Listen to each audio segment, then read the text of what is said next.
What's going on, brother? You there? What's up? Hey, look, I got the headphones Oh, working why am I tonight. so orange? You're definitely orange. Aren't you glad? It's all these fucking screens I have around me now, dude.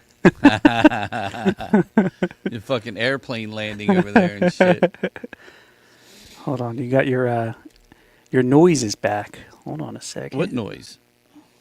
Your little your whatever the hell noise that is. I fixed that. It went away. I put a thing on it. Hold on a minute. I can do this. How's this? Is this better? Is that better? No. No. How about that? Is that better? Is it me? Might be you, dude, because I fixed my thing. How about this? Oh. See, that's worse when it comes through. So it's definitely yours, but this isn't taking it out now. Oh, wait, hold on. I know. I sound fine on everything I do on my end. Like when I record it and do, so. Oh. Of course. Why wouldn't that fucking happen? Because we have the greatest internet in the world over here. So. How's that? I fucking give up with this fucking internet. Oh, there we go. I just pay fucking thousands of dollars a fucking month for nothing. So. No, you're good now. For some reason, echo cancellation took it off, not reducing mic background noise. Wait, do I have something on here? No, I don't Well, have whatever anything. it is, it's like something. It's like coming back through your computer onto that. Yeah, well, I don't So have you any, probably can't hear it. No, I don't have any speakers on over here. So how would I get a cancel an echo? No, Unless it's on your end.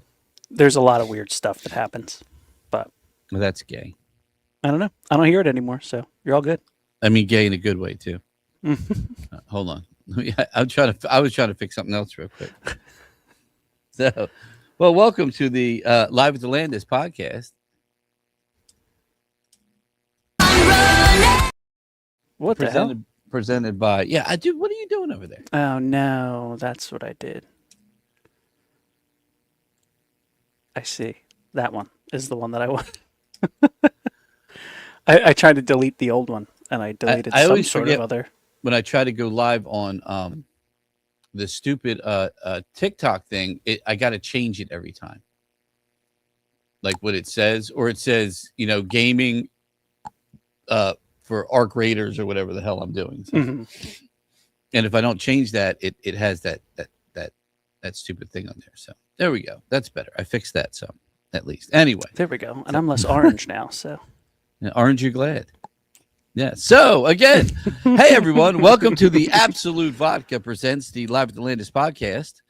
I don't know if you heard, but we have a new theme song. We've had the other one for a long time, so we got a new one from the As Yours that played this past weekend and did a killer job. I love them. G is awesome, and the whole band's great. And we went back and forth, and they sent me a song. And I also I wanted to send you the which I don't know if you could throw it up but the like the link for all their stuff. I just got it from her, so I'm just gonna forward it to you anyway. So if you can throw it up. It's just like a link tree thing that takes you to their music and their website and all that stuff. So gotcha. But I just texted that to you real quick. Just if you have it, we can throw it up for them. But so they're the new theme song. I don't know if you have any more of it that you could play, or if that's just the beginning, or it's going to be more at the end of the show. Be more at the end of the show. Okay, of course. Cool. Of course. To bring us in and bring us out, because again, such a great band, man. I truly enjoy them. And so do everybody else that came out, man. The crowd was cheering for them. I did some video. I took some video as well, and people just love them. So, and I'm glad, man, because like I said, I love them too. I think they're a great band. They have that that old, like, I don't even know how to say. I hate to say like Doors feel, because if they were a modern Doors, they would be. Why do I feel like I'm naked over here or something? What's going on with this shirt? Blends in too much with your wall back there. I know, man. But no, they're a really great band, and I enjoy the poetic lyrics that they have, and the way they back them with the music. It's really cool. And G is just fire to watch on stage. The girl's absolutely insane, and it's definitely a fun group to watch and definitely listen to. So I would 100% recommend seeing them wherever they are. There it is. There's their link tree, and then we'll throw that up too at the end when we start doing that. So great, man. That's fucking awesome, dude. I'm excited, yeah. and we got some video from them too. You know, I'm still in a really I don't know. My ass is in a grind, you might say. I'm just not happy about this past weekend. I think what was the guitar player's name again? Of Crystal Ship. Oh, Eddie. Eddie. Or not Eddie. No. He's the singer. That's the fucking douchebag. Eric is probably one of the nicest guys you'll ever meet. Yes. Amazing guitar player. He was an amp salesman for years. He represented some of the biggest amps around and companies, including Worked for Marshall. Gibson as well. Well, yeah, he worked for Gibson, but his biggest thing, he told me his favorite thing he ever did was working for Marshall out of the UK. Mm-hmm. He was a rep for Marshall amps, which is great. When you're a guitar player, I mean, that's the thing you want. You want to be, that guy. But yeah, and we've had a lot of bands that have played over the years, and a lot of bands are bad or we have issues, and we don't say anything. We just kind of keep it to ourselves, and we just kind of move on, and we show a little clip of them or whatever. But this weekend was just our contracts specifically say, especially weeks before a show, if you haven't sold so many tickets, we can add free tickets, we can do giveaways, we can basically do whatever the hell we want, including putting in an opening band, this and that. At the opening band is at our discretion in the contract at any point, not necessarily 3 weeks out or 4 weeks out, or based on ticket sales. Mm-hmm. And I put the Azures there, and apparently the lead singer of Crystal Ship didn't care for that. And again, the guitar player and everybody else, they were fine. They actually enjoyed it, thought it was great and everything. And he bitched and moaned. And and I have absolutely nothing good to say about him except that he's an asshole. And there's clips of him like tearing the wire out of the microphone, and then blaming our stage tech Tommy for not doing his shit the right way. And you can be an asshole, but then there's a level of assholity, and he purposely did. There was a song that I like as the Doors that they put on the set list and they played, and I watched him right before they played the song lean over to the guitar player and say they're not going to play the song because he was upset that there was an opening band. And I'll be honest with you, and I'll put it frank, he can go fuck himself. I think he's a fucking tool, and I would tell you that I have never, in 3.5 years that we've had this podcast, I don't think we've ever said anything derogatory about a band. And I'm not saying it about the band. I'm saying it about the lead singer. He's a fucking asshole. He's a piece of garbage shit. I would never book this band again. I would never tell anyone to book this band again. And I hope no one spends a fucking dime to put a dime in that guy's pocket ever again. Treated our staff like shit. Treated the opening band like shit. Treated our equipment like shit. A total fucking asshole. For the first time in over 3 years in this podcast, we've never said anything negative about anyone. And I will tell you that he is a complete asshole. And that's the bottom line. I mean, we literally have video we could show of him ripping the microphone cord out and fucking tearing it up and then grabbing another microphone like he was just, when I tell you, dude, I've never seen such a pop. And Jim Morrison would punch him right in his fucking throat because Jim Morrison was one of the nicest, kindest people. When you ever watch an interview, when you ever see him live and you see the way he acts, yeah, he was stoned and drunk all the time, but he wasn't an asshole. This guy is a straight up fucking asshole. And that's just the bottom line. We're not going to show a clip from the show. I will not promote his fucking show. He can go fuck himself. But again, his guitar player, one of the nicest guys in the world. I love Eric. Anything he ever does, we will completely promote it. We'll bring him in. We'll give him whatever he wants and do whatever he wants. So instead of that, you pulled some clips from the Azures, which was the opening band that pissed this guy off from the beginning because, God forbid. And just so you know, which I shouldn't have done, but I did. I let the opening band start 15 minutes early, so it would only cut 15 minutes into his set. And God forbid, he just couldn't. He was floored that he had to start 15 minutes later. And then when I referred to his contract, he didn't know what to say. And and like I said, he's a total asshole. He's an egotistical prick. And again, it it hurts me to have to say, because I normally don't say anything. If a band's not good, we just don't bring them back. But we show clips and we don't say much. We kind of let people deal with themselves. But fuck you, Eddie. You're a piece of shit. I really don't give a fuck. You'll get your check for this show, and then you go fuck yourself. You'll never play any stage I ever have. And I will promise you, anyone I know, I will tell them not to book you ever. Absolutely worst human being in the world. And you don't treat people the way you do. You don't talk to people the way you do. And you certainly don't treat my staff that way. When you rip a fucking mic cord out that I fucking own, by the way, I fucking own. You ripped it the fuck out. I should be charging you for it. Not sitting here telling you what an asshole you are, but you're a piece of shit.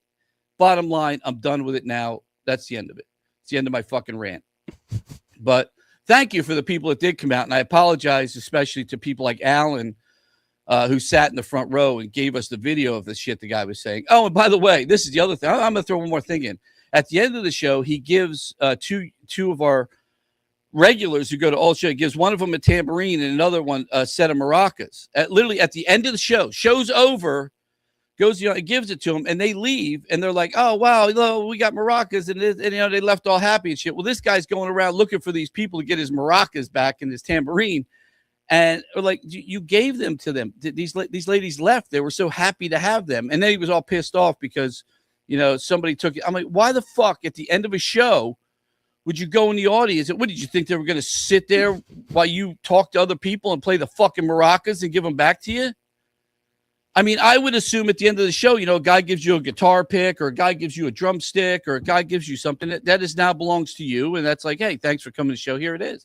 But that didn't happen. So that was another thing that happened. But and he can go back on Amazon and buy his $3 maracas again. So, but again, I'm done with that band. But let's talk about the band who opened up, because they were fucking amazing. They were amazing. Just like the band coming this weekend. Like, you look at the Unglued band. Last time they were here, and what's the other Love Hate Love. Love Hate Love. Two phenomenal fucking bands, man. Good people, good human beings, amazing artists. They come here, they play, they put on one hell of a show, and all we did is praise them.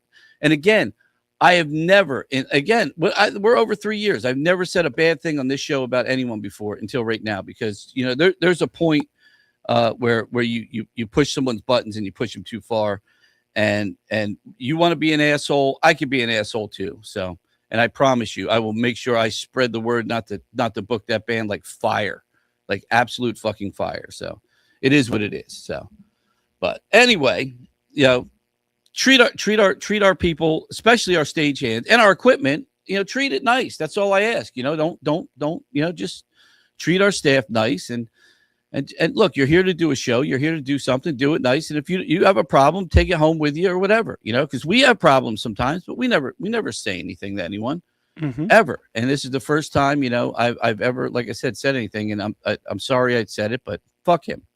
But now, let's see. What do you got for the Azures, the amazing opening band, man? I can't wait for this weekend, though, because Love Hate Love and Unglued, man, they're two great bands. I love Alice in Chains, man. I do. It's one of my favorite bands. And Stone Temple Pilots I've seen several times, and I'm so excited to see these two bands again. And it's a little bit of an unplugged show, too, so it's a little special, too. So it's a lot of bit of an unplugged show. I know. I can't wait, man. It's going to be a lot of fucking Holy fun. Unplugged. Yeah, it's going to be a lot of fun, man. It's going to be a lot of let's get started off with some Azures. Yes. Azures? I think it's Azures. I don't know. I'll be honest with you. I did Joseph in the Technicolor Dreamcoat, and it was Azure in that. Well, so I'm going to go off and that's the only thing I can refer to is the color. So, yeah. And I think that's it, because that's the color. In the but when I asked so. ChatGPT how to say it, they said Azures. Azure, not Azure. They said Azure. I'm like, maybe it's French or some shit. I don't know. Or French Canadian, possibly. Let's get started off with one from them. Here we go. Let's do it.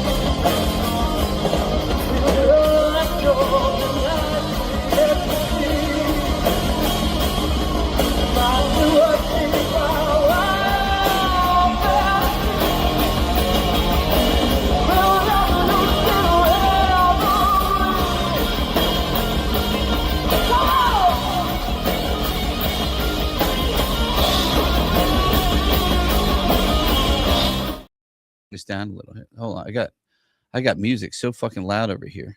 Mhm. I think I'm killing people on TikTok. Sorry about that, TikTok people. I Alan, love Rachel. TikTok Shop. Yeah, I love TikTok. We got You need people a lot on of those TikTok. after that, right? We got Rachel's over there throwing some love at us. Ash is over there. They just had a horrible storm down south. She was out of power. I hope her and her family are doing better and everything's good down there. But yeah, dude, I love this band. That was a video taken by Alan, and he's like literally up front. So the sound isn't the he's under the speakers. You know what I mean? So he's getting more of the stage monitors than he is the actual sound from the sound system. So it sounds a little different than the videos we normally have. So, but I love it. I love it, man. Like I said, I love her energy. I think she really, plays the stage well. I don't know what happened to the bass player. He seemed to like to be off stage left, like in the dark, in the back somewhere. I'm not gonna lie. That's just kind of where he set his bass amp up, and I think he figured I had to stay by it. I don't know. He didn't really seem to know. Like he was asking them, like, "Oh, should I turn it on its side, or should I turn it straight up, or I don't know." So I don't know if he was new or what. Yeah.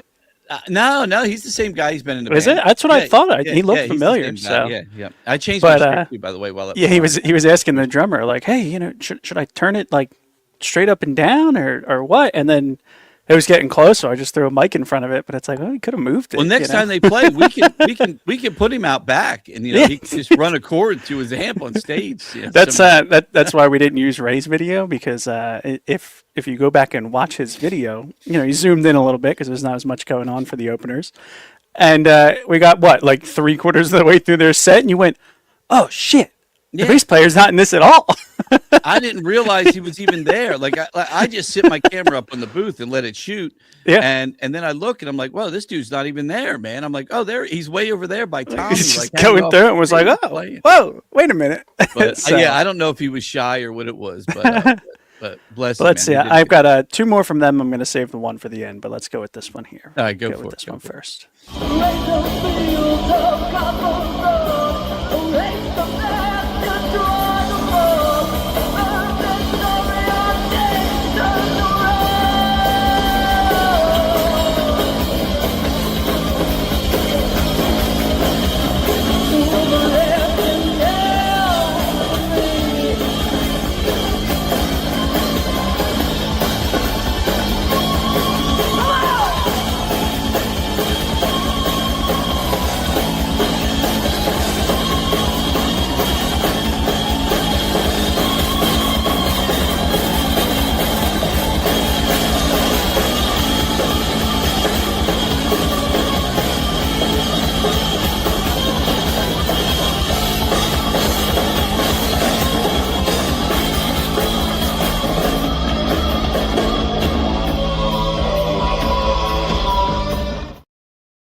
No, dude. I saw the bass player for like 3 seconds. Did you see him over there? Yeah.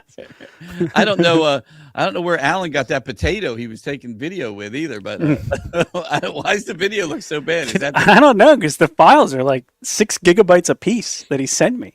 Yeah, Alan. What I are don't you know doing, what the hell man? happened Is there. that a potato? what are you using over there, brother? I don't know. Alan's on both sides over here, so I don't know. I'm gonna get his settings right next time he comes. And Joe Morrison's daughter, Christina, is on. Love her. You're so awesome. Who else? Daughter? Who? It's his daughter, is it not?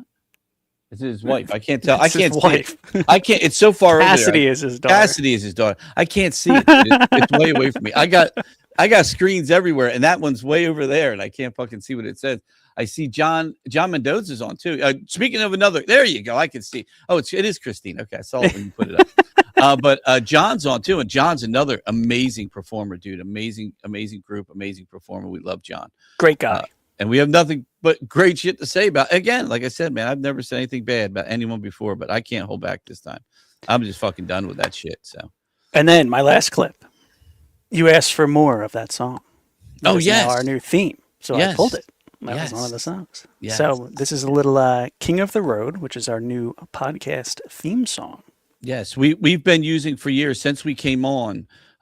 We've always used a band that we love, song, an original song from an original band to be the song for the podcast. And this is our new song for the podcast live. Yes, here it is.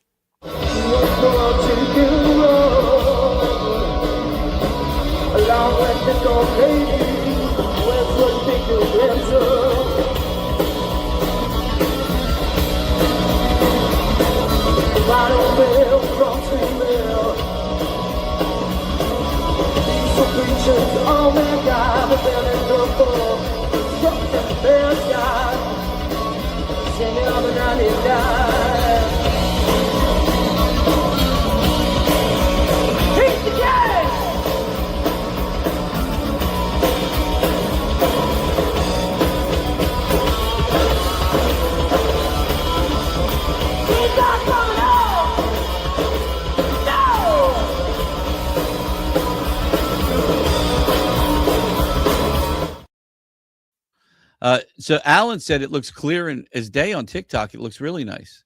So he's claiming it's our internet, not his potato. I don't know. They look like that. I think that's the Google Drive. Well, that is an issue because what happens is it compresses it. So it goes from his phone, gets compressed on a Google Drive, gets compressed on your computer. You're compressing the shit out of a video 50 times instead of just because the best way, if you're going to go like iPhone to iPad or iMac, whatever, it's just to AirDrop because then you're getting the full. You're getting. You're not. It's not being compressed by a drive or anything. Hold on, I'm going to play it on my computer and see if it looks like that. Yeah. I think it looks does. like it's a fucking potato. He knows he's got to be Alan. It looks like that. Yeah, see that, Alan? That's potato footage. Straight from the source. Alan's got a potato. Alan. But yes, that was the Azures. Absolutely. And it looks like we've got our boys from our Unplugged show in the background here. Fuck so yeah. Who do we have on? It looks like Craig, the singer of Unglued, and then John, who is the drummer, I believe, from Love Hate Love. Oh, nice. Okay. Hell yes. And they made a nice promo, so I'll play that, and then we'll bring them on the other side. Who made the promo? We'll find out. All right. Tomorrow,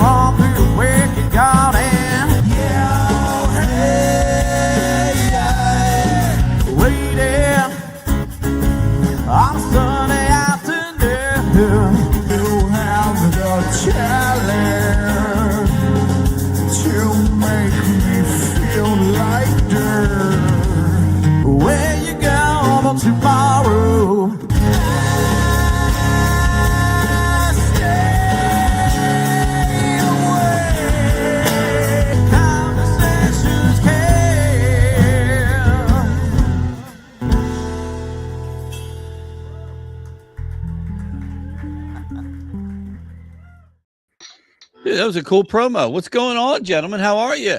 Going on? John, Craig, how are you? Craig, good to see you, brother. Good to see you, man. Good seeing you guys. How man. you guys doing? Dude, that was a nice promo. I'm excited, man. Again, two of my favorite bands, especially, I'm a big fan of Alice in Chains. And last time Love Hate Love came in, man, they just tore the place up, and they really gave you Alice in Chains the same way you guys give us Stone Temple Pilots, man. You give it to us the right way.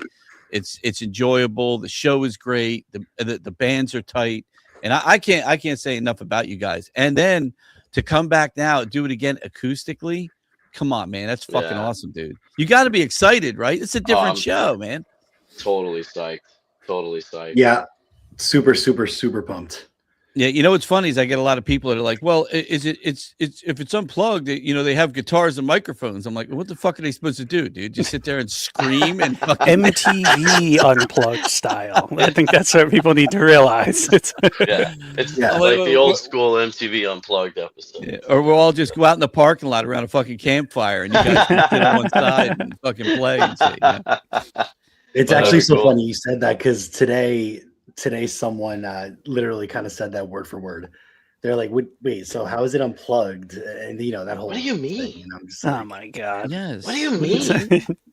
Yes, we'll pile around each other and hope for the best. Technically, John, the drums are always unplugged. You're just there's microphones that are plugged. Yeah. Most people so you're technically the only instrument that's always acoustic in a way. Yeah, unless they're mic'd up properly. Yeah. Well, exactly. But like I said, But- your electric guitars and even an acoustic guitar, it's basically got a microphone in it when you think about it. Yeah. But it's funny. People are odd, man. You said Joe Some Morris's take it. favorite word. No, what's He going said on, his Joe? favorite word. Joe, That guy loves camping. Joe is one of the best people on the planet, man. I love that guy so much. I really do. And I love TikTok Shop over there. How are you guys doing? I cursed a lot. So to keep from getting suspended from TikTok Shop, you got to tell them how much, or TikTok, you got to tell them how much you love TikTok Shop. So it's just, it just helps because we stream like on all kinds of platforms and stuff. So, we some of them are easier to get away with saying the word fuck. I love TikTok Shop than others. You know what I mean? So it's the way it is. It's the way it is. Nice. It's the way it is. Nice. Wait a minute, man. I just saw who's on your shirt, man. What does that shirt say, man? That's Red Fox, baby. Yeah, man. Sanford and Son, dude. I love Sanford and Son. You know what time it is? Look at this. Look at this. Come on. What's it say? That's amazing. How about 5 across your How lips? do you like about 5 across your lip? How Oh about my 5 God. across your lips? I'm coming. I'm coming. I'm coming for you. Listen, coming. Ray, that's awesome, man. Because you know what? Game recognized game, man. So that's awesome. Yeah. Yes. Dude, I love That Sanford. That was the best. Dude, I love Sanford and Son, man. Lamont and the whole crew, man. And That one show of my was the favorite best. lines in that Sure, movie sure. ever was he was in the hospital, and what was her name? The woman that used to come over all the time. I can't remember her name, Geraldine or whatever. Anyway, she comes in. And he said, "Woman, you so ugly. I'm gonna slam your face in some dough and make gorilla cookies when I get home." I'm like, Oh my God. I'll never forget. Dude, Red Fox was hilarious, man. I love that show. I didn't want to interrupt you, Ray, but you're talking about Esther. Esther, that's it. Esther. I didn't want to interrupt you. Yes, I love Esther. Every Aunt time she Esther. came on scene, man, you knew it was Always had a Bible was in her it. hand. I don't think she ever came on without a Bible in her hand. Yeah. She always Wow. brought I back did. That was a- religion. And you know why I love that show? I'll be honest. So my grandfather, who I'm named after, Ray, on my side, is from New York, and my grandfather was a junk man his whole life. That's what he did.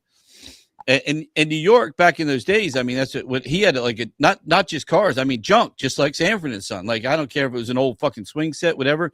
He had this enormous barn, probably the size of our theater, filled with junk, and they would just tear stuff apart. They would put certain metal here, certain metal there, and then underneath his house, he built these huge tanks that he would put minnows in, and he had a bait shop under his house. Mm-hmm. So that they would ring 2 doorbells. One was for the bait shop, and he would go downstairs, and he had fishing poles and lures and worms and all that shit.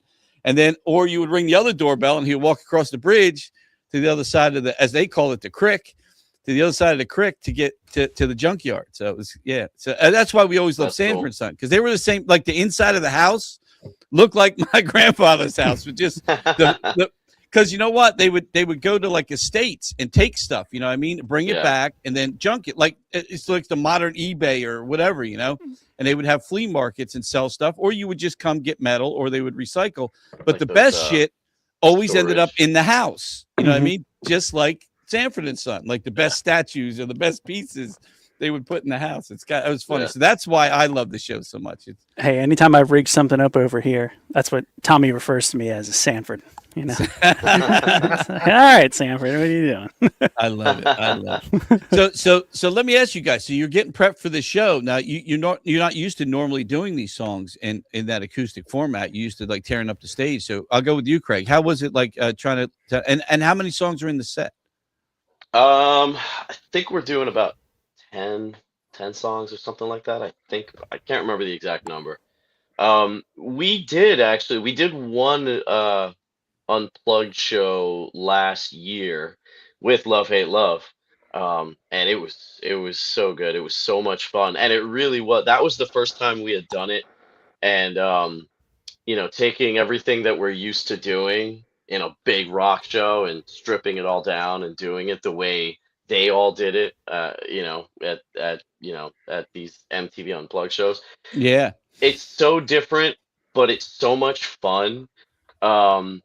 and so we had talked about doing it for God, Unglued since probably since the day I joined Unglued, and I've been in the band almost 10 years now, and we had talked about it and talked about it for years, and we never did it. We finally got it together. We finally got off our asses and put one together. And of course, we had to do it with Love Hate Love because we love playing with those guys. Like, Yeah. whenever we're on a bill together, it's just like the best show. You're guaranteed to get the best show. Yeah. It's just like on all cylinders, man. And like I think I actually, nay, I know I speak for everyone in Love Hate Love, man. Like it's that same thing. It goes both ways, man. We absolutely there's love a it. lot and to your point, it's just like the energy is different. There's just something in the air, and it's just we're super pumped about this. Yeah, Dude, there's a lot of we play with all these different tribute bands all over Long Island and Jersey, wherever. But we play with Love Hate Love anytime we get the chance, just because it's always it's a different show. It's like on another level when our two bands are playing together. And that Unplugged show that we did last summer, was it last summer? 2 summers ago? I think it was last summer. Yeah, I can't even remember. Definitely recent. It was last summer, and it was just so much fun. Like, and at the end of the night, we were all just on stage. It was like the end of Saturday Night Live. Nice. I love that. That's cool. It was like both band, and I was like, did that really just happen? Did we just do this? And so we wanted to do it again, but we didn't want to rush it. We wanted it to be, the right show. And then when we had spoken to you about doing it at the Landis, we were like, yeah, man, let's do it. Let's get Love Hate Love. And you come together at the end. Do you guys come out at any point and do a song together, the two bands, or do anybody join each other at all? We haven't done it yet, but you never know. Yeah, I think it'd be cool, man. You never know. Yeah, I mean, even if you come out and sing an encore, I don't care whose song it is, but sing with them, Yeah. Have some fun with it. Enjoy it. It could happen. Yeah, I also go ahead. I was just gonna jump in. I got to give whoever it was. I'm not sure if it was Nino in the band or you, Craig, or whoever it was, but I just kind of going back to that show. I mean, that was just the beginning of something that we Love Hate Love are now slowly starting to incorporate a little bit more often. And you guys have done it already. You guys have done it. Yeah, we've done a couple unplugged. Yeah, we've done a couple unplugged sets. You know what I mean? And it just once that first show kind of actually came to being something. We definitely we liked it so much that we kind of wanted to keep that as something that we want to throw out there, every once in a while. And that's totally to the credit of, because I believe you guys wanted to do this, Craig, for a very long time. So whoever it was, anyone else in the band, and linking up with Matt, in Love Hate Love, I'm so glad that we were able to do that. So thank you, because you created now just like a different lane, so to speak. You know what I mean? And Ray, it lends itself for now us to kind of play different settings, and you know what I mean. And that's true. I was just going to say that. And that's what I love. So I have always been a fan of the Unplugged, the MTV Unplugged series, and I thought at that time when that Seattle sound was really prevalent, is when that was really hot, and they brought some of the best grunge bands. From Nirvana to of course to Alice in Chains, and of course they brought them all in, and they did. Even Kiss did a fucking killer, Unplugged. I mean, it's just it was a good series of music, and I thought it was done well. And we had Joel Hoekstra play. If you know who Joel is, he used to play with Whitesnake, and then he plays Trans-Siberian Orchestra. And Joe did his Campfire tour here, which was an acoustic show with what was the gentleman's name he was with, Steve? Do you remember? Brandon Gibbs. Brandon Gibbs, that's right, with Brandon Gibbs. And I'm like, man, I'd love to do like an acoustic. So we started looking into, and last time we had Nirvana and who was it? It was Nirvana and that was the Atlantis band. Atlantis, that's right. It was the Atlantis Morissette one. I'm trying to think who we had play it, which was again two MTV Unplugged bands. And then I guess there's a band out there called Unplugged that just does the best of MTV's Unplugged. And they're like, oh, we want to play. I'm like, nah. I said, I would much rather have two bands that tribute these artists the right way to come together and do exactly what the original band did, put an unplugged set together and come in and jam for everybody, than just have a band who just does like one song from every unplugged album or whatever. You know, I would much rather have that. And you know, we had and I had talked to you about it, and you're like, oh, yeah, we've done this. We'd love to do it. And dude, I'm excited because as much as I like the Landis Morissette and the Nirvana guys, they did a great job. Don't get me wrong. These are the bands that I think do the best unplugged sets. Like the Nirvana album is probably my number one favorite album that came out of that unplugged series. And I think that's just because Kurt Cobain was so fucked up during the shooting of that. And they absolutely, if you go back and you read the history of it, the band themselves were like, there's no way this is going to happen. It's just not going to happen today. We're probably going to have to do it tomorrow. We're going to have to figure this out. And Kurt said, no, we're doing it. He got in there and it ended up, dude, he just destroyed it. His voice was on par. It was so perfectly well done. And they said afterwards, he just passed out, man. He was done. But I mean, he was, well, you know, oh yeah, he was wasted. He was so bad. They didn't even think he was going to be able to sit in the chair.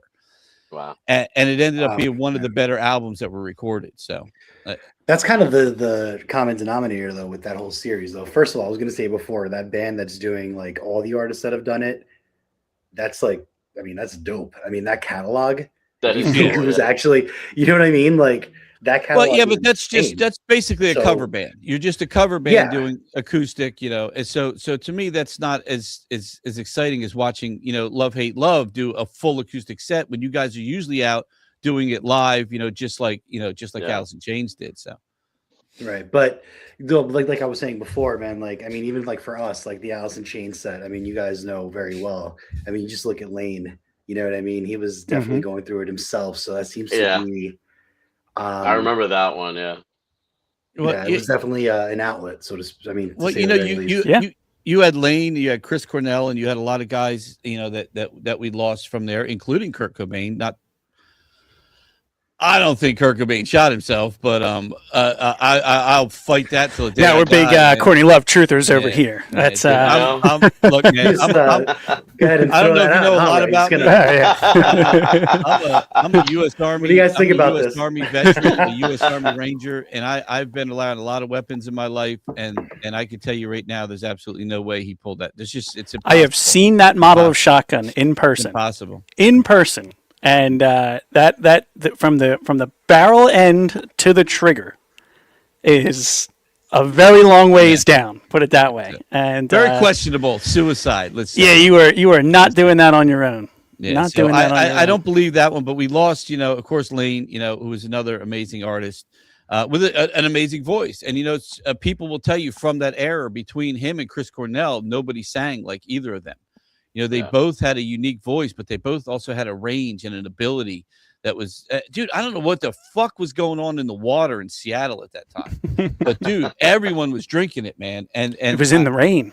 Man, it was unbelievable. Yeah, exactly. I mean, coming down from the clouds, man. think about what was happening at that time when these bands started coming out. You know what I mean? And it was like, you know, Nirvana dropping their album is what really opened that door, per se.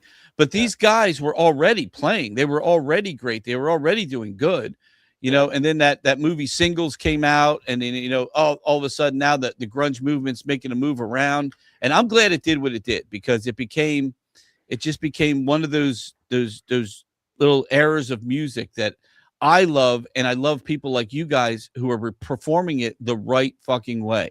Because let me tell you, man, there's a lot of bands out there doing Stone Temple Pilots, and we've had several of them here. You know what I mean? And they do a great job. They do good, but nobody does it like you guys do it, to like this perfection of, I've seen Stone Temple Pilots. You know what I mean? I've seen Velvet Revolver. You know, I love this band, and you guys give me Stone Temple Pilots. And then I go to Alice in Chains, and we had another Alice in Chains band trying to get in. I'm like, nah, at this point, I said, I'm going to stick with Love Hate Love. I said, and I don't mean to, you know, diss your band in any way. I said, but again, I've seen Alice in Chains. I've seen this band play, and I don't think anyone's going to give us a better Alice in Chains. So why, you why taint those waters and then have those guys go, oh, well, they're booking other Alice in Chains bands. We don't want to go back. Where I'd rather have you guys come and go, yeah, we want to go back and be the Alice in Chains band for that venue. So, but thanks so much for that, Red. That's very nice of you to say, man. We definitely appreciate that.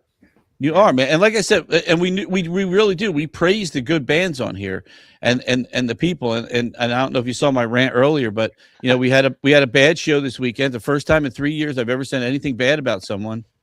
But you just don't come into a venue with that kind of attitude and like like you're holier than thou and talk to people the way you do and treat my staff the way you do. And it's absolutely unbelievable. And especially when you're a tribute artist and you're not even the real exactly. And then you have a real band opening up for you, dude. When I tell you how good the Azures are, when I tell you how fucking good that band is, man, that girl is writing music in the same I don't know how you say it, but the same, let's just say the same way as Jim Morrison did, with this poetic vibe. Gia is one of these girls who, if you go on her Instagram, there's more pictures of fucking moss and mushrooms than fucking anything else. She's like this nature person. She's a total hippie chick. She works at a fucking dispensary, dude. Yeah. She writes poetry, and her bandmates find a way to put music to it, just like the Doors did with Jim Morrison. I even said to Steve, and I know, the Doors do have this song, by the way, but I said they could do like a female fronted Doors tribute called the Back Doors, and it would be a double entendre there. But they do have a Backdoor Man song, but she really does. She carries. So when you have a group like that out front, and somebody comes out and they're writing original music, and they're doing it in a way that's very similar to the way the artist that you're portraying did in the 60s. I mean, you should be like, wow, that's fucking good. Like me, man. I was like, dude, this is the coolest shit ever, because nobody's writing like her. And it's like starting off with this heavy like vibe, and then the music comes in just like the Doors did. Instead of appreciating that, being an asshole because you got to start 15 minutes later, which you should be hoping you got to start anyway, because we're holding doors because people are packed outside trying to get in. And understand too, this is the other thing, that they brought another 50 to 60 people. That money gets split with the main act, not with them. They don't make a dime of that. They get a set fee. I give them a few $100 and that's it. Yeah. So they even brought more money into your band, more money than you brought into your band. It wasn't like a big packed house, let me tell you. So, and there's probably reasons for that, but and it's a shame because, like I said, their guitar players fucking phenomenal. One of the nicest guys you'll ever meet, man. He and I talked at least for I was going to say Tommy had to pull me away from him because we were just talking for like a half hour. He grew up about 10, not even maybe 2 minutes away from where my original house in Philly was, and he's going on and on about this music store and that music store and this, and Tommy's like, hey, do you want to start sound check now? All of a sudden, we gotta get going, man. Good guy. But like I said, if you're a good person, we're the first people to sit here and tell you how great you are and appreciate you. And look, that, right? if you're not, we don't say anything bad. We show your clips and we bring in another STP band, or we bring in another, until we find the right one. It's like, Steve Desko is going to be on it a little bit. There is nobody doing Ozzy and nobody doing Black Sabbath better than Steve Desko. Even his Dio, his Dio is great, but nobody does it better. We've had the Blizzard of Oz and the other Oz or whatever Oz, and then Desko came in the door, and there's like nobody, man. Nobody gives you what Black Sabbath was with both singers as well as Ozzy like him. So I don't bring anybody else in. Why do it? What? Give you guys the love. You guys worked hard enough to be as good as you are. Mm-hmm. You deserve to be the ones that get booked and rebooked. And that we tell anybody, dude, if you're looking for a band, man, if you're looking for somebody doing Stone Temple, got to go with Unglued, or same with Love, Hate, Love, And they do ask. Let me tell you, I get emails all the time. Hey, man, any issues with this band? And I'm like, no, dude, they were fucking phenomenal, So I try not to ever say anything bad about any bands. And John's on right now, and he'll tell you too. He's got his bands are great too. So I love music. Steve and I love music. We love what you guys are doing, and all we want to do is give you a place to do what you do best. Because who knows, Like what's the dude's name from the Metallica band? He works in the fucking basement. Oh, dude, T-Bone. T-Bone works T-Bone, baby. he works in the basement of a fucking facility in New York as like the handyman of like a, and he's down there practicing Metallica all night long to where the people upstairs can hear him through the vents. You know what I mean? Through the garbage chute. Yes, he deserves a stage, man. He deserves a big stage that he can play and be who he unfortunately couldn't be because he's got to work that to make money, if that makes sense. And he played our stage. The video got out to Metallica. Metallica saw the video from him here at the Landis Theater and said, I want that band to play our Metallica whatever weekend in Philly. And they booked them based on their show here at the Landis. Oh, wow. After already having another one booked. Yeah. They literally added another show for them to play at because they saw it, after the other one was booked and were like, dude, this is where it's at. Cool. So, oh yeah. But that's what we want to do. We want to promote you. We want you to be able to go down south. Like, there's no reason the two of you, your bands, shouldn't be together in the summer saying, look, man, let's take a week and head down south, hit Florida. Florida's a great spot. A lot of clubs. There's a lot of places. So Desco's doing that now. And I would tell you something. Talk to Desco about that. Yeah, talk to his wife because she books, and they are booking all kinds of places in Florida. He's going back down again, playing, and they go for a week and hit like 5 or 6 places, play a bunch of shows, and then head back up. And down there, it doesn't matter if it's a Monday, Tuesday, Wednesday, whatever. He said all of them. There's just people packed out all the time. Always packed. And you're the two bands. Both of your bands would be fucking fire down there, man. They would love the way you guys bring it, especially the way the Alice in Chains band. I love, again, I don't get me wrong, I love STP, Craig, but Alice in Chains to me, you got to do Alice in Chains fucking right, man. And Love Hate Love does it right. I would go to a bar and pay. I'm a fan of Love Hate Love. So am I. Yeah. So am I, dude. Yeah. I need a fucking T-shirt or something, man. I gotta get a Love Hate Love T-shirt. No, and I think we were talking last week about like the iconic. We were talking about Cornell and all those guys, and it's. We always said that Cornell's probably the best actual singer out of that era, and it's kind of hard to go off of that. But Lane Staley is like right up there with him, and you have to be able to do that, and that's one of those voices that people know, and it's not easy to do that stuff, especially for a whole show. It wasn't easy for him to do it for a whole show, So to find people that can do it, Scott Weiland, it's the same stuff, man. It's tough to do. So when you have people that can do it right, it's great to see it. And then, I don't know if you guys are familiar with Joe Leo, who does his Cornell show. If you guys know Joe at all, but Joe is phenomenal, bro. So he's also a booking agent.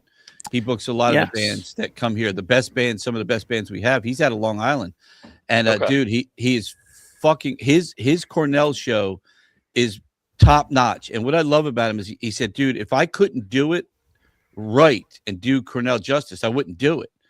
And he has the vocal range. He works on it. He practices it. He kills it. But he'll tell you one of the hardest shows to sell is a Chris Cornell show. He said, no matter where he goes, it just doesn't sell big, man. It's just, he doesn't understand it. I don't understand it because every song they sing is a hit. I mean, as he sings, from like 3 different bands, basically. Exactly. Exactly. Well, that's like, I was going to comment before on it, Ray, like, and I'm sure Craig, you can attest to this. Like and I think I speak for any tribute band, right? I mean, that's the key word. Like we spend a ridiculous amount of time kind of really dissecting things and trying to provide as real and as true of a representation. We want to do justice to our respective bands and groups, you know what I mean? Right. And especially all the tribute bands that we have on Long Island, and I was speaking to all of them, the ones that we have played with and the ones that we have not played with, I'm not going to sit here and name any bands because I'm scared that I'll forget a particular band. So I'm just going to dude, I forget people's all the names. tribute, but all the tributes on Long Island, there's a lot. We play with a lot of people. Yeah. And, we all put that work in, we're all working, jobs, we have families, et cetera, whatever. But at the end of the day, it's about the music, and we're just trying to provide, that aesthetic, and that's going to be in all different areas, right? Like we're trying to give you the visual, we're trying to give you the auditory, we're trying to do all that stuff, and I think that's actually pretty special. I mean, Craig, I don't know if you want to piggyback on this, man. I've been playing music here on Long Island. I'm going to say this selfishly because I'm sure it's in every other state, but I've been playing music on Long Island for 15 years. You know what I mean? It's in the setting of performance and playing in front of crowds, and like Long Island, I'm going to put up against any other part of the country. I'm going to say that right now in terms of musicianship. That's one of the big things about dedication. Long Island. Yeah, you know, like the music scene. It's just there's so many. You know, I mean, people always say Long Island's the tribute band. You know, it's all about the tribute bands. But I mean, you know what? Yeah, there's a lot of tribute bands, but there's so much talent in those tribute bands, and for there's a lot of Alice in Chains tribute bands out there. There's a lot of STP tribute bands out there. There's a lot of Cornell tribute bands out there. So why is somebody going to go see you as opposed to, some other STP band or some other Alice in Chains band? Because, bands like Austin Love, Hey Love, we put the time in to make sure that you're getting the show that you deserve to see if you want to go see STP or Alice in Chains. Yeah. That's my goal. And I'm a songwriter. I write original music. I have an original band that I play with all the time. We put our own records out. I sing in the U2 tribute that I was down there with once. And singing Bono for an entire set is not easy either. No. But I'll do it. And then other grunge bands, cover band that I sing with, and so no matter which band I'm in, I'm gonna do Scott Weiland. I'm gonna do it, to the best of my ability to make sure that you feel like you just watched an STP show. This is as close as you're gonna get. And that's why I love having you back. And like I said, we've had other guys that have come here with one band, then they came with another band, and we're like, that wasn't very good, but the other band you did was fucking spot on, bro. I mean, it couldn't have done any better. And because we rebooked their second band with somebody else, they got upset. I'm like, dude, you got to understand it. It wasn't good. And I'm not going to name names, but people literally walked the fuck out. I mean, there's a guy right now on TikTok who walked out. What a savage. Who walked out of that show. You know what I mean? Full no punches. Yeah. But the other band that they cover, fucking spot on. He could not do a better job. Yeah. And that's what it's about. You got to understand what you're good at. Yeah, you can be in 15 different bands, but the one you're the best at is the ones that we want to book, because we got a bigger stage. We're trying to fill a house. We got a lot of overhead. I mean, it's like, our electric bill alone is over $10,000 a month. So we're just trying to, we're trying to find a way just to pay the bills, basically. And that's kind of right where we're at. And I'll never get my money back that I put into the place. I know that's never going to happen. But if we could just, keep the doors open, that's for me, and give bands like you a place just like a Metallica band that gets seen by Metallica and booked by Metallica, a stage where you can shine like you can't in a bar. You can only do so much and sound so good in a bar. And it's unfortunate, but that's where 90% of the bands, that's 90% of your gigs are in bars. It just is what it is, and it's okay. Like I said, when you go to Florida and start hitting bars and stuff like that, dude, that's why not, dude. They're paying good money. Bars hold more than we have down there. Yeah, you're gonna make more from their bar, because again, they have 3 or 4 bars within the venue that people just stand at while they're watching you play. They're raking in money, so throwing like $3,000, $4,000, $5,000 at a band to them is like, that's fucking chump change. Yeah. And it's marketing, and they can write that off at the end of the year, especially in Florida. Florida's got great tax laws. So, for us, it's just trying to pay the bills, and we can't write it off because we're a venue. We're a music venue. You understand? That's how we make our money. So writing off what the bands do. So now, if we were a bar bringing bands in to sell liquor, we can write you off as marketing.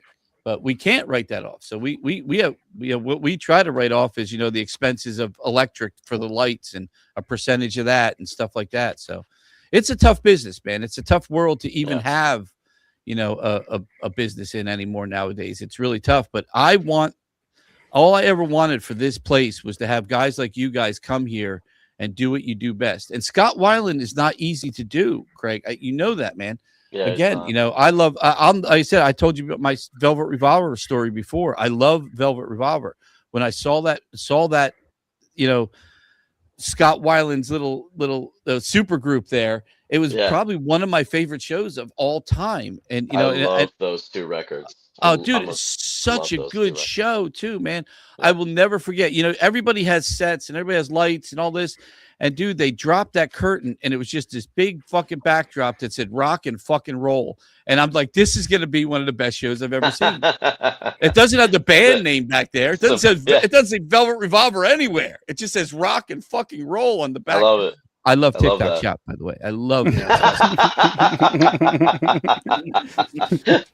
It's a blessing and a curse, baby. It is a blessing and a curse. It's muscle memory at this point. Yes, it is. It's second nature. It gets there. It gets there. So real quick, man, because we don't have anybody else this weekend.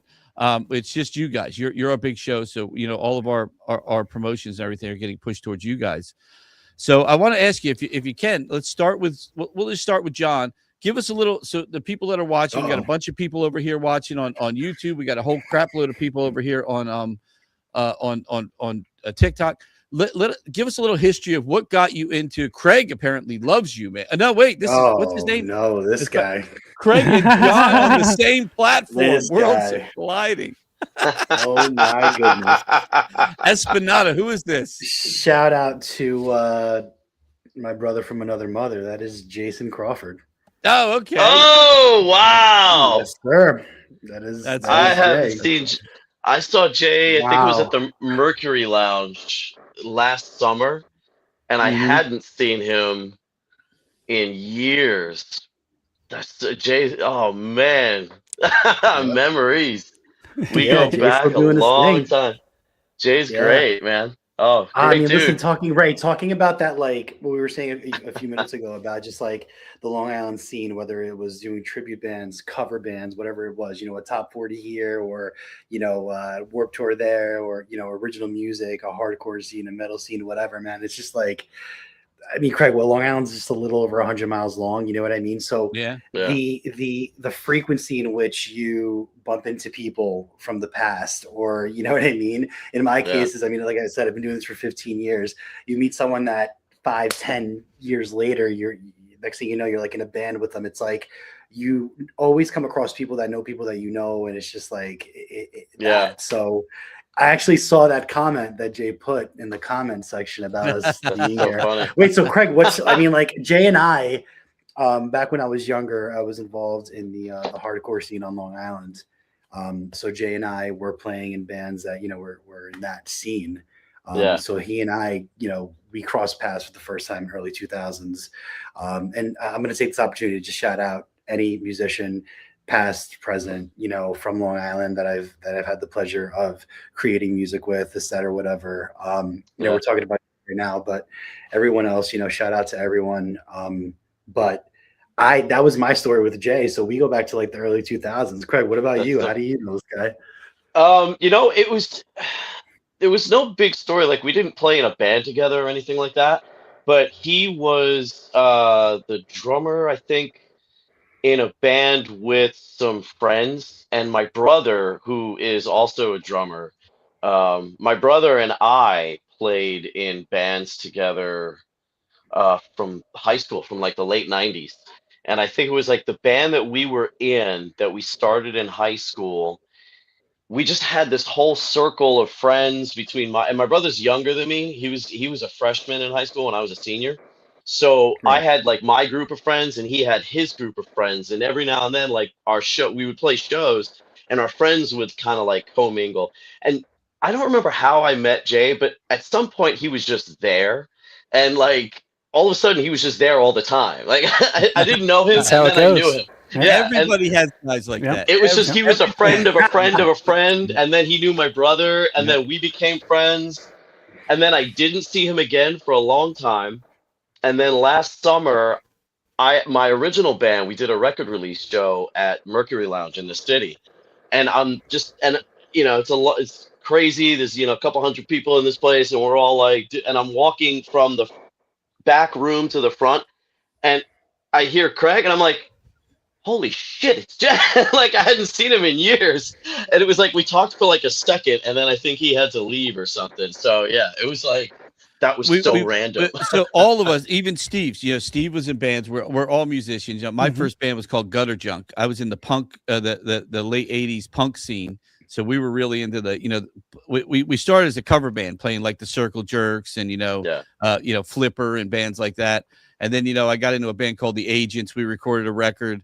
But we used to have a guy. I always blame TBI from the military because I don't remember a lot, but I think his name was Kyle. We had a guy named Kyle, and he would show up at every gig with every band, and all the bands. We all knew each other. You know, we all hung out. We would do shit together. And but Kyle was always the guy who's like, yeah, man. He would sell our CDs out of the trunk of his car and shit. You know. Because back then, a lot of the places wouldn't let you bring your stuff in to sell it. You know, they wouldn't let you put a merch booth. You did that outside in the car, you know, when people were leaving or out front, you held your T-shirt up. Times were different. But I think everybody's got that guy that, you know, all the bands know. And for me, I was originally born in New York, and all my family, my aunt lived in Long Island her whole life. My father, you probably hate my father because he owned on the tip of Long Island where there's some trash dumps. Those were my dad and his buddies. They were his places. He was in the trash business. So that's up in Polish Town, up in that area up there. Trash business is a gold mine. It's a gold mine. It was a gold mine for my old man. Dude, I never saw a dime of that. He never gave. I went in the military at 17 years old. You're a boy in my family. You got paper routes. If you wanted to eat, you know, you better take that fucking trash out. You're going to earn everything. And I got the fuck out of Dodge. My dad, before getting into the landfill business, was a drill sergeant in Fort Dix, New Jersey, which brought me to New Jersey. When you live with a drill sergeant for a dad, you just want the fuck out. But I had 4 sisters who got whatever they wanted. They were princesses, man. Whatever my sisters wanted, they got their first cars. They got the toys and the dolls. They got everything, man. But it didn't work that way for me. But Long Island, so I had my aunt was great. I loved her. I have good and bad, and Steve knows some bad. I have some bad from Long Island. I have some good from Long Island. So I love what Long Island gives the music scene, though. I really do. I think there's a lot of talent that comes out of Long Island that people don't realize. Again, it's almost like Seattle. There's something in the water there, but times have changed, you know. And I applaud you, Craig, for being in an original band as well. I don't know if you are, John, or not, but going out there and putting out some original stuff and still trying, knowing, you know, the record deals aren't there anymore. Oh yeah, that shit's not there. There's no money. There's no record. No, we do it because we do it because I can't stop writing music. No matter how many tribute bands or cover bands I play in, I always write, and this is just like, it's my outlet, and you know, you put it out there and whatever happens. We played some great shows, and we played some pretty big shows, but we also play little shows in front of 10 people. But you can also open up for yourself. See, I've done double like duty. double duty. Yes. Grunge Garden and Unglued on a double bill. I've done that a few times. Yeah. See, it's not a bad deal though, because like I said, you get that music out there, and that's why I like bringing in a lot of these bands, like I did this past weekend, bringing in a band who had a similar vibe to what was happening back then. Yeah. If you took this band and you put their ass and you dropped them into 1967, you'd still be listening to their music on vinyl right now. Yeah, they had that kind of vibe. Yeah, 100%. But that's what's happened is you've gotten to a point in time where, like I again, when I was in bands, you know, I played, I wrote lyrics, but I didn't write the music, if you know what I mean. We would always just sit there and come up with riffs, come up with beats, and just kind of put it together. That's how it kind of worked, you know. And now, you know, you have like this, like I still write a lot of lyrics, and I come up with these guitar riffs and some beat, and I put them into the fucking computer, and AI helps me put everything together and put my lyrics together, and finds a guy who can sing better than me. That's AI, and boom, I got a great fucking song. You know, I mean, I just literally dropped a song on my Facebook today. I wrote about my dog's stuffed toy. They love this lamb toy. And I was sitting here, and I do a gaming stream on like all the Kick, Plat, and Twitch and all that shit, you know. And I'm sitting there, and I just do stupid shit. I'm not good at it. That's what people like. They like to watch because I fucking suck. People like that more. It's true. But I'm watching them tear up this lamb. Everyone knows the lamb toy. Every dog has a lamb toy, and I'm like, how's that poor toy feel? So I wrote a song at the perspective of the lamb. You know, like when I first brought it here and took it out of the box, and you know, the dogs. and it came out pretty good. But that's how easy it is to write a song now. And all you got to do is find that little riff, plug it in.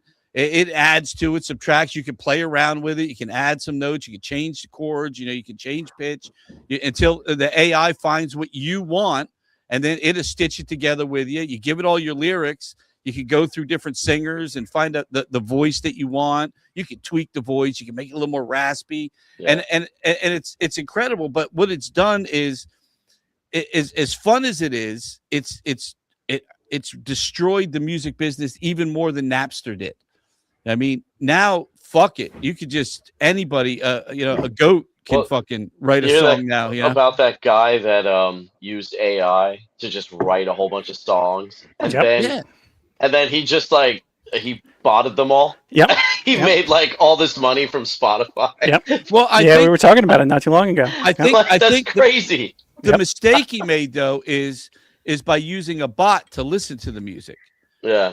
Instead of just keep pumping it. Did it all from the same computer is what he did it. That was the problem. But I have a couple different ones at least, Yeah, there's nothing illegal about making the music and putting it out there. What made it illegal for him is he had these bots that kept listening to it, so he would get paid for it instead of just putting the music out there and letting people eventually maybe catch on to it. But his music wasn't good either. I don't know if you heard some of it. It was fucking horrible. We're still pretty old school. In my original band, my bass player, same thing. He writes riffs. My bass player writes riffs all the time. My guitar player writes riffs all the time. And so they're constantly, we're in the room every week, and we're always, and then, I write all the lyrics. So, then I come home and I have my phone and I've got 5 songs worth of voice notes that I have to come up with lyrics for. So it's, same old school way. Oh, dude! Well, you're talking old school, man. That's the way it is. Look, when I was in Gutter Junk, we would smash the guitar against different things to find out what made the better sound for a good punk rock song. We would play with everything. I remember what's the name of the band? Again, my memory sucks. They played here. That played the guitar with the dildo. Fucking Anvil. Lips from Anvil. Yeah. I mean, Lips from Anvil. I get the drill down. Yeah, he had the fucking drill dildo, and he fucking put, but it made Anvil this dude. If you go back and watch their documentary, that was that all ages show, right? What's that? That was that all ages show, right? Anvil did a documentary, and if you watch that documentary, you really get a feel for this band, and you realize that bands like Metallica and all those fucking bands from that era, that was the band they were trying to emulate. Was Anvil. Anvil was the band they all wanted to be, and then they all became bigger than Anvil, and everybody forgot about Anvil. All they remember is it's the guy that played the guitar with the dildo, right? Oh, by the way, I really love TikTok Shop. I don't think you can buy them on TikTok Shop, but if you can, go to my TikTok Shop and look up dildo. So, but you know what I mean? It's one of those things where it's it's tough because writing music is different than it used to be. You do, like I said, you used to do anything. You beat on different shit, find a new sound. You were trying to find a new tone, and now, like I said, it's so computerized. Steve and I love analog. We love anything that's got that analog sound. That's why I still love vinyl, dude. I listen to more vinyl than I do anything. I have a huge vinyl collection. Mm-hmm. I love vinyl, man. I love that sound of music, and I love those bands that used to write that shit, and to know that you're still doing it and you're going home with those notes. I didn't have a phone to put my notes on. We used to write them on a piece of paper. We had this thing, it was called a pencil, and you would have to sharpen it, and you'd have to, right. But yeah, man, we used to do the same thing. It's crazy how the world's changed, man. It's almost insane how the world's changed. And destroyed music in a way, to me. Destroyed, music, to a point. I don't know how to explain it because I don't think it destroyed it in a way, but it brought it into a new way that I don't really care for. I mean? I feel like the music you're doing, that grunge era, was the last true era of rock and roll music. I don't think we've ever seen anything since then that defined rock and roll the way that grunge era did. I mean, who's come out? That band, what was the band that sounded like fucking Led Zeppelin and said we don't sound like Led Zeppelin? I mean, Greta Van Fleet. Yeah, Greta. yeah. Fleet, yeah. See, everybody knows who you're talking about. You ain't got to say the fucking name. So, I love TikTok Shop, but you know what I mean. It's just you gotta. It's. But who's making that? Who's bringing the next wave of rock music? You know, if it's not AI at this point, who's doing it? You know. Yeah, that's a legitimate concern, man. It's like I know a lot of producers and musicians are concerned about AI now and like what's real, what's not. And then you also have to worry about like subgenres upon subgenres and all this stuff. And you know what I mean? Like you asked the question. I haven't done anything in terms of original music in a very, very long time. And you know, you're concerned about your memory, Ray. Mine's the same. And I was saying here, I think I said twice, I've been doing it for 15 years, actually 25 years. Oh my goodness. Yeah, time flies, brother. Yep. 25, not 15, 25 years. But yeah, so now on top of like, you know, everything we're talking about, it's now like, what are you going to create that I haven't heard already? You know? Yeah. And there's just so many layers to it. And it all just kind of goes back to you giving props to Craig, you know what I mean? So again, having that energy, that desire, and that fire, that's super important. You know what I mean? To be able to do that, Craig, man, that's awesome. Well, thank you. I mean, look, I don't think we're reinventing the wheel. We just try to be the best, you know, original rock and roll band we can be. You know, like, are we doing anything else? Anything that no one's ever seen before? I don't think so. You know, but I think we're a very good band. I think our music is very good. I enjoy it. You know, like I write what I like, and you know, I listen back to it, and I try to separate myself from it when I listen to it. And I'm like, you know what? Even if I wasn't in this band, I would enjoy this. But I don't think we're doing anything like, you know, like when Nirvana came out, no one had heard anything like that before. You know? Right. Exactly. Yep. And you know, but I mean, remember, Craig, there were at least 6 or 7 bands playing that same Seattle sound that nobody knew until Nirvana opened the door. Right. So where is the sound right now that we're waiting for someone to open the fucking door?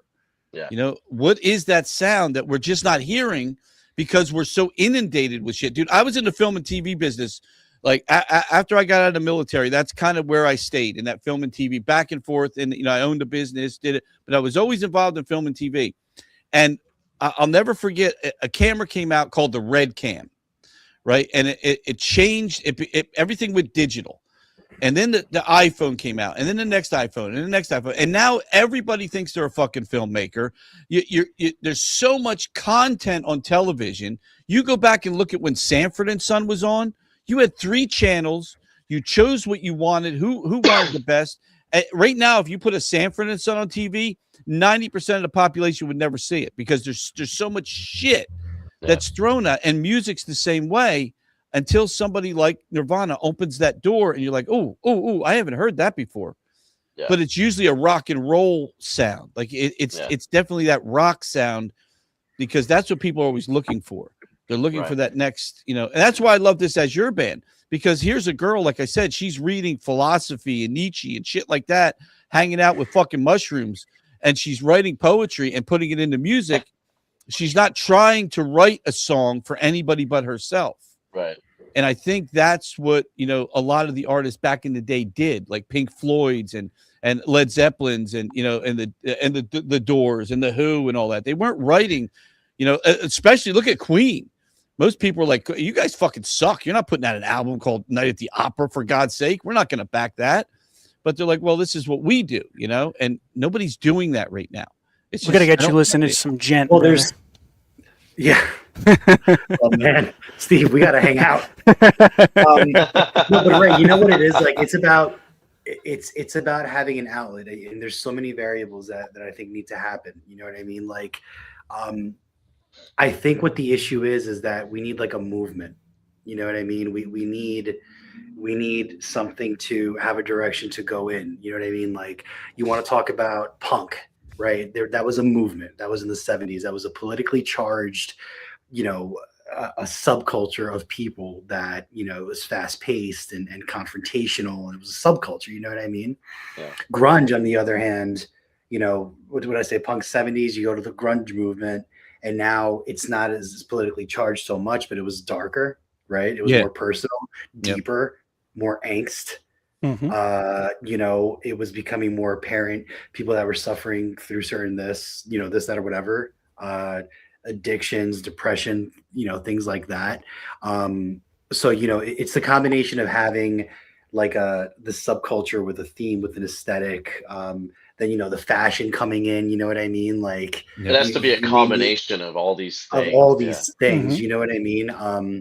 And then at the end of the day, like you're saying about what's her name? Grace? What was her name? That you were talking about? Gia. I'm sorry. She's doing it for herself. You know what I mean? It's just exactly, and that's what makes it beautiful. You know what I mean? Yep. There's no prejudgment. There's no pressure.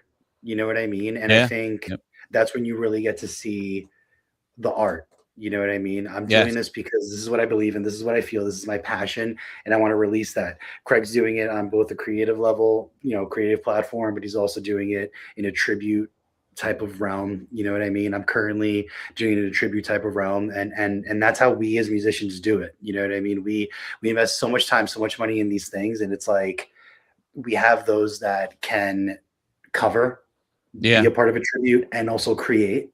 We have individuals that are probably just better at just, you know what, dude, I can't write for shit, but you know what I mean? I can play exactly like him or her or whatever, you know what I mean? They can, exactly. And then you have people that will never, you know, for whatever reason, copy or pay tribute to or cover a song. They're just strictly, I want to create and I want to do me. So these are all things that I think it's going to take maybe some time, man, especially now with the climate of the world between technology and politics and all this other shit. I mean, we have to just figure out what's needed right now. No, you're absolutely right, man. You're absolutely right. And like Steve says, oh, you got to hear this band, Gent. They're not opening doors. You know what I mean? Again, I'm saying, where's the band that's going to open that door? And we have a stage. Let me tell you, we have a stage. I will put any fucking band on that stage. The problem is, nobody comes out anymore. After COVID, you can't get even people to come out to watch a fucking band anymore.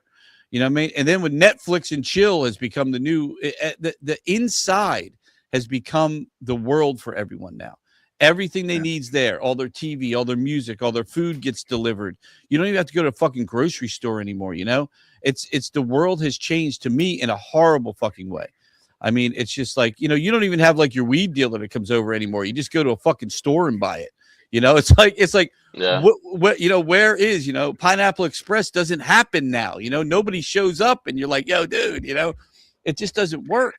It's like things in the past were very much like, all right, then get out there, get out there. You know what I mean? Now today, everything is just in your freaking, it's in your palm. Literally, it's about making content. I mean, what we're doing right now, you know. Full disclosure, you're referring to Jen, a band, yes? No, the genre of Jen. The genre, okay. All right, making sure. It's the audio. We got to hang up. Yes. Yeah. Get them listening to some Animals as leaders and Sugar. Like I said, these are great bands and names, but again, who's opening the door to let this out to people like Nirvana did? I would have never listened to grunge. I would have never, if you'd have told me I listened to, but all of a sudden, you know, I'm like, dude, this is fucking good. And then Pearl Jam comes out behind them, and you're like, what the fuck is going on? Then all of a sudden, now you got Alice in Chains, and you got, you know, you got Lane Staley's voice. You're like, what the fuck is that? And again, all these bands start rolling out, and you're like, where the hell were they? They were all in Seattle. Who the fuck knew? You know, who knew this? It's like, go back to Philly in Motown years. All the Motown music was in Philly. They opened the door to Motown. All of a sudden, the world fell in love with Motown. I mean, they fell in love with that Motown sound, you know, and you know, it's you know, Dick Clark kind of helped that, you know, with American Bandstand and stuff coming out of Philly, but it's just it's like, where is that, and where is it going to come? Are we going to have that, or is it going to be, you know, a computer doing it? You know, who knows? Louisiana and jazz. I mean, you can just big time, you know, big what I mean? time. Like, yes, yep. Louis, and I love jazz, bro. I love. Dude, I'm a jazz cabbage guy back in the day. I used to just sit there and get into my own head. And speaking of jazz cabbage, you know, Ozzy's on back there pretend Ozzy. He's coming on next. Yes, he's already in the jazz couch. But dude, that's music you could just get lost in it, you know. And it's why I love progressive rock so much. I could just get lost in it, you know. And you still, no matter how many times I've listened to, you know, Pink Floyd Animals, one of my favorite albums, and I just get lost in it every time I put the headphones on, man.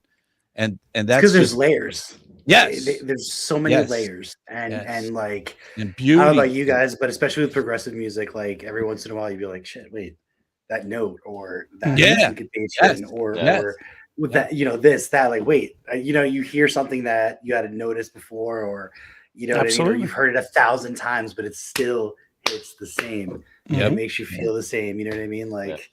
So it's true. But look, man, I want to thank you guys so much for coming on. Dude, you guys are a fucking joy to talk to, man. You really are, man. Absolutely. Yeah, I love to talk music and love to, you know, especially again that genre that you guys are playing right now and you're representing is one that I think was the last true era of rock music. Came out of Seattle and that grunge music, and you're keeping it alive, and I appreciate it just the same way that Steve back there, you know, keeps Ozzy alive and Dio, and you know. And again, that's not easy to sing either, man. You know, you're hitting. Best thing is you say keeping it alive, and he's frozen right now. Yeah, he's completely stoned back there.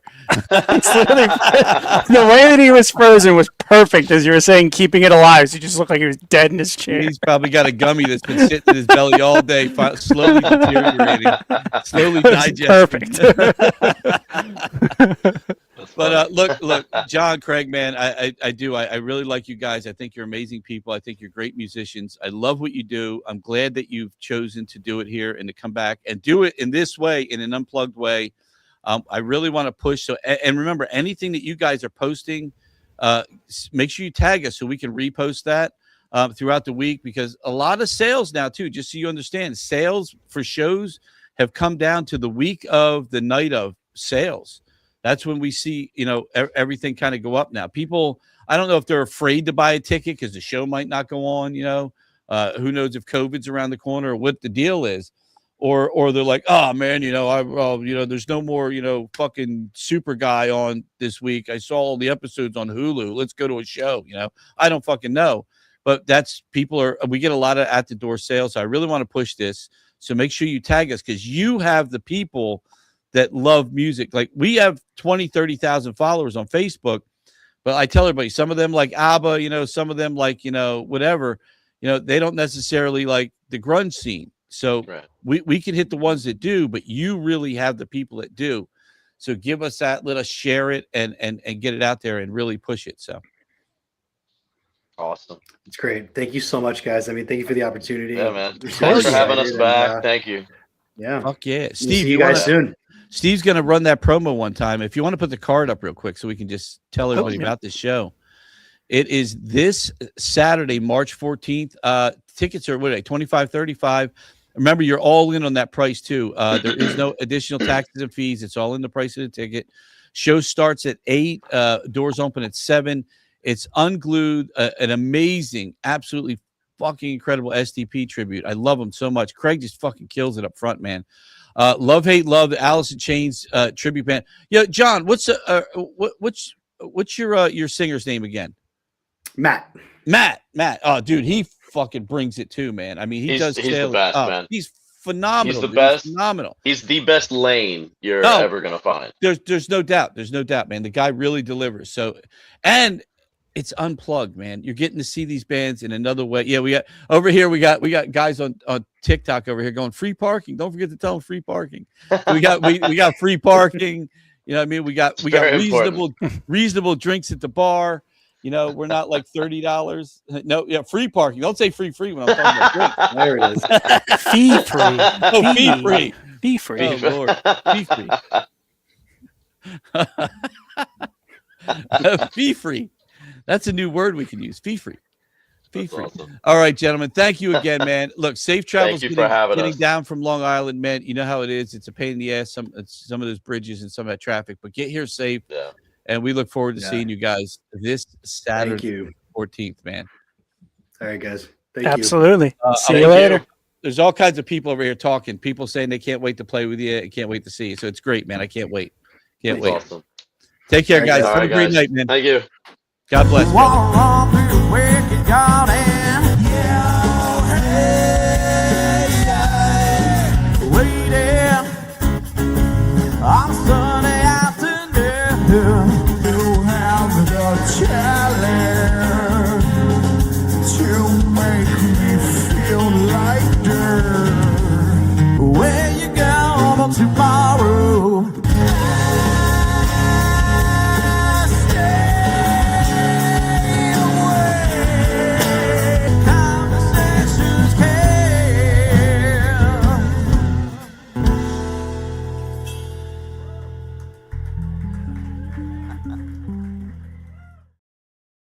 Nice, man. Those are two great guys, man. Hell Great yeah. guys, and I cannot wait to see the show, man. I am like, dude, I'm telling you, I didn't even see Fee Free. My eyes are so. I can't wait to share the stage with my brothers. Oh, that's from Michael. I can't because my eye is. He's still in the background there. God. Yo, Michael said, "Get your ass to practice, bro." I just saw him get up. He's like, ah. But yeah, I got my left eye is just watering more than it ever has in history. So I got. Hey, it's this lovely weather. Yeah, I got a VA appointment for it to see. Got my air conditioner back on over here. Everything. I close this eye. Everything's a blurry fucking mess, man. So if I just wear a fucking patch, I'll be like fucking yeah. Speaking of blurry messes. Oh, good Lord. A blurry mess. There he is. What a great segue. This show is going right to hell.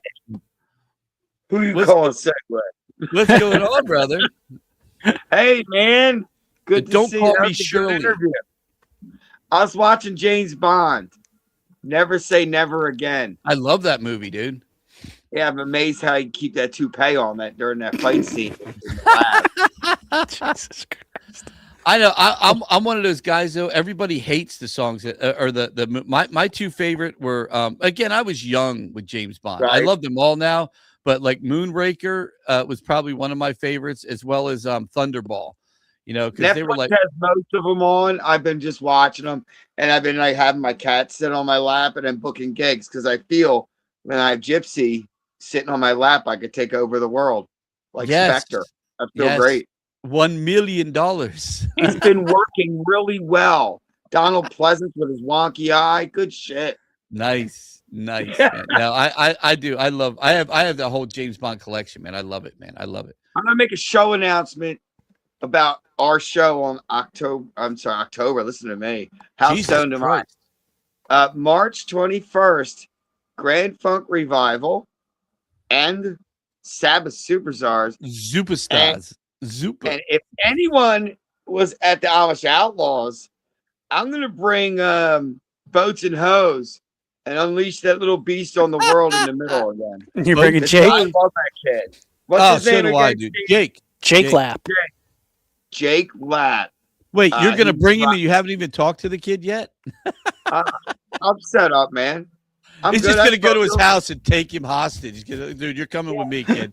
No, I forgot his name. Doesn't mean I didn't reach out to him or have it set up. I wouldn't announce it if I didn't do that. That'd be unprofessional. Wait, did you tell him you're doing Boats and Hose? Yes, he's doing that opera for me. Just the opera. Are you adding Boats and Hose into it? He's just gonna do the thing, and I'll say Boats and Hose on the way out. Sure.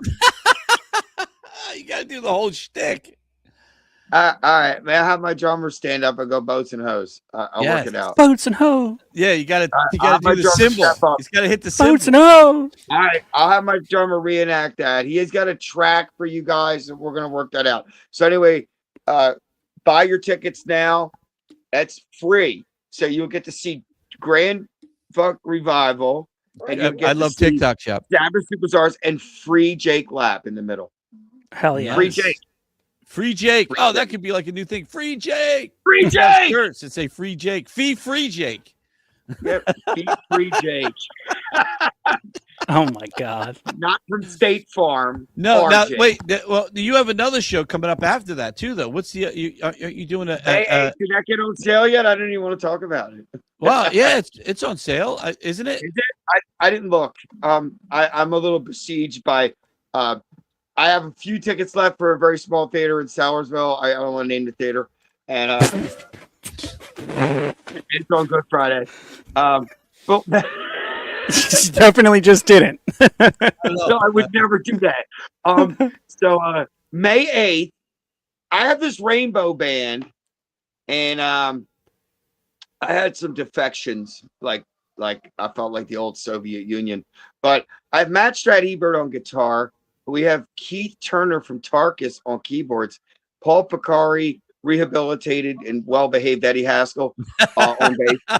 And we have Steve Sadowski on drums.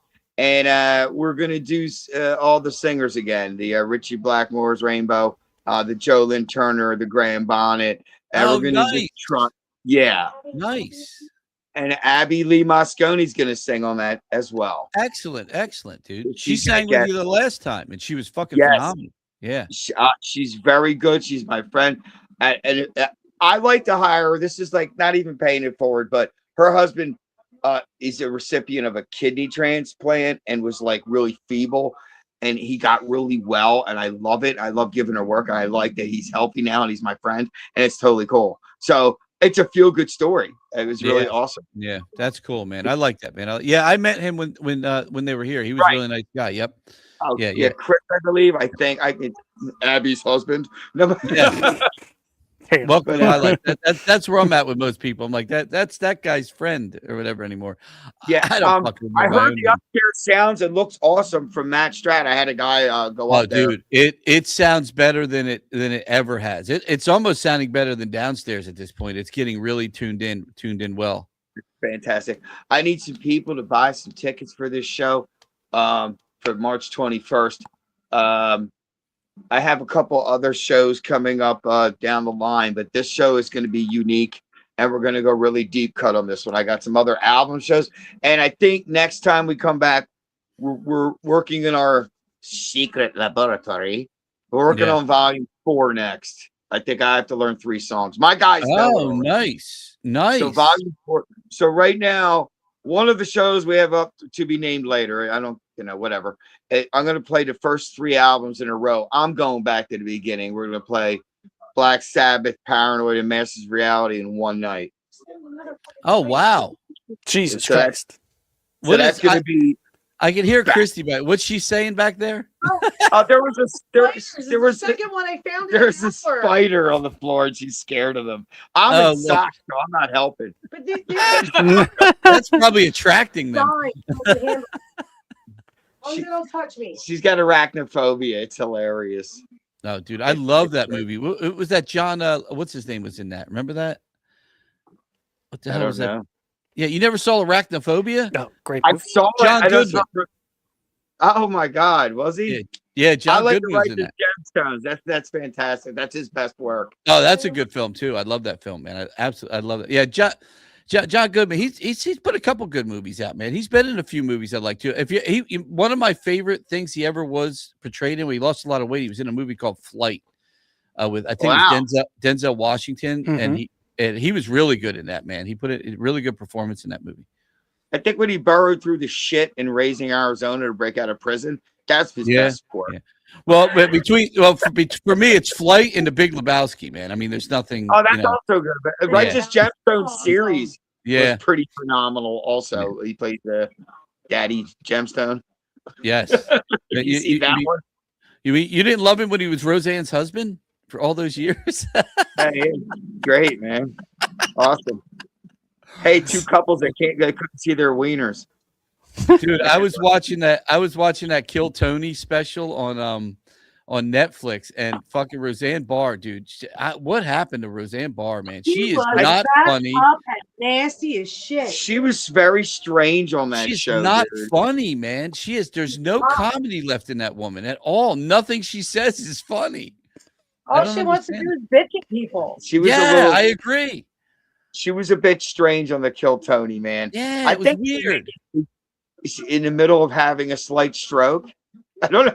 That's possible. That's completely possible. Because she was on that before, and dude, she was like one of the funniest people that was ever on there.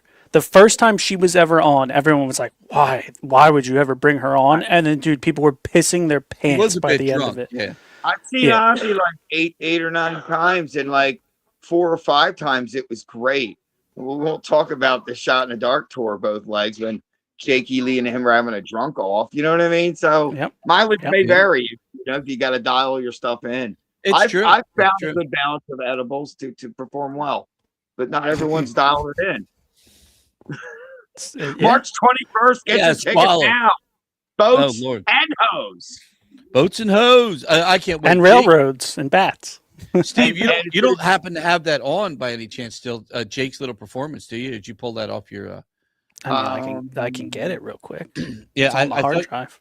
Yeah, I thought you just kind of kept some of that stuff on here. If you have a slight clip of that, if you could post that, I would like to just share that. So if you would not mind doing that, that would be fantastic. Because I've been saving the silver bullet of Jake Lapp for late sales, and so he's part of the community. He is. And he's a good young singer, and he's a good young man. Yeah. Oh, he comes to a lot of shows, man. He loves music, and to be able to see him on the stage performing, that was phenomenal, man. I loved it, man. I don't even think that the Amish Outlaws were looking at him like, holy shit, this kid can sing. Holy crap, man. That kid was a ringer. He smoked me. I did Mom, I'm Coming Home, and I was entirely decent, and it was fun. I jammed with those guys before. They're pro as shit. I knew it was going to be beautiful, but that kid kicked my ass in 3 seconds. Oh my God. Yeah, he's like a world championship barbershop quartet singer. See, I didn't with him and like 3 other kids from I think they're from Quinton School. They all went to like middle school together. And it was their probably sophomore year of high school, junior year of high school. I don't remember, but he kept having to leave rehearsals for the play because the barbershop quartet had to like rehearse, and they were that serious. And they went to some like world competition and beat like 70-year-old dudes that have been doing it their whole life. Holy shit. I didn't know. Yeah.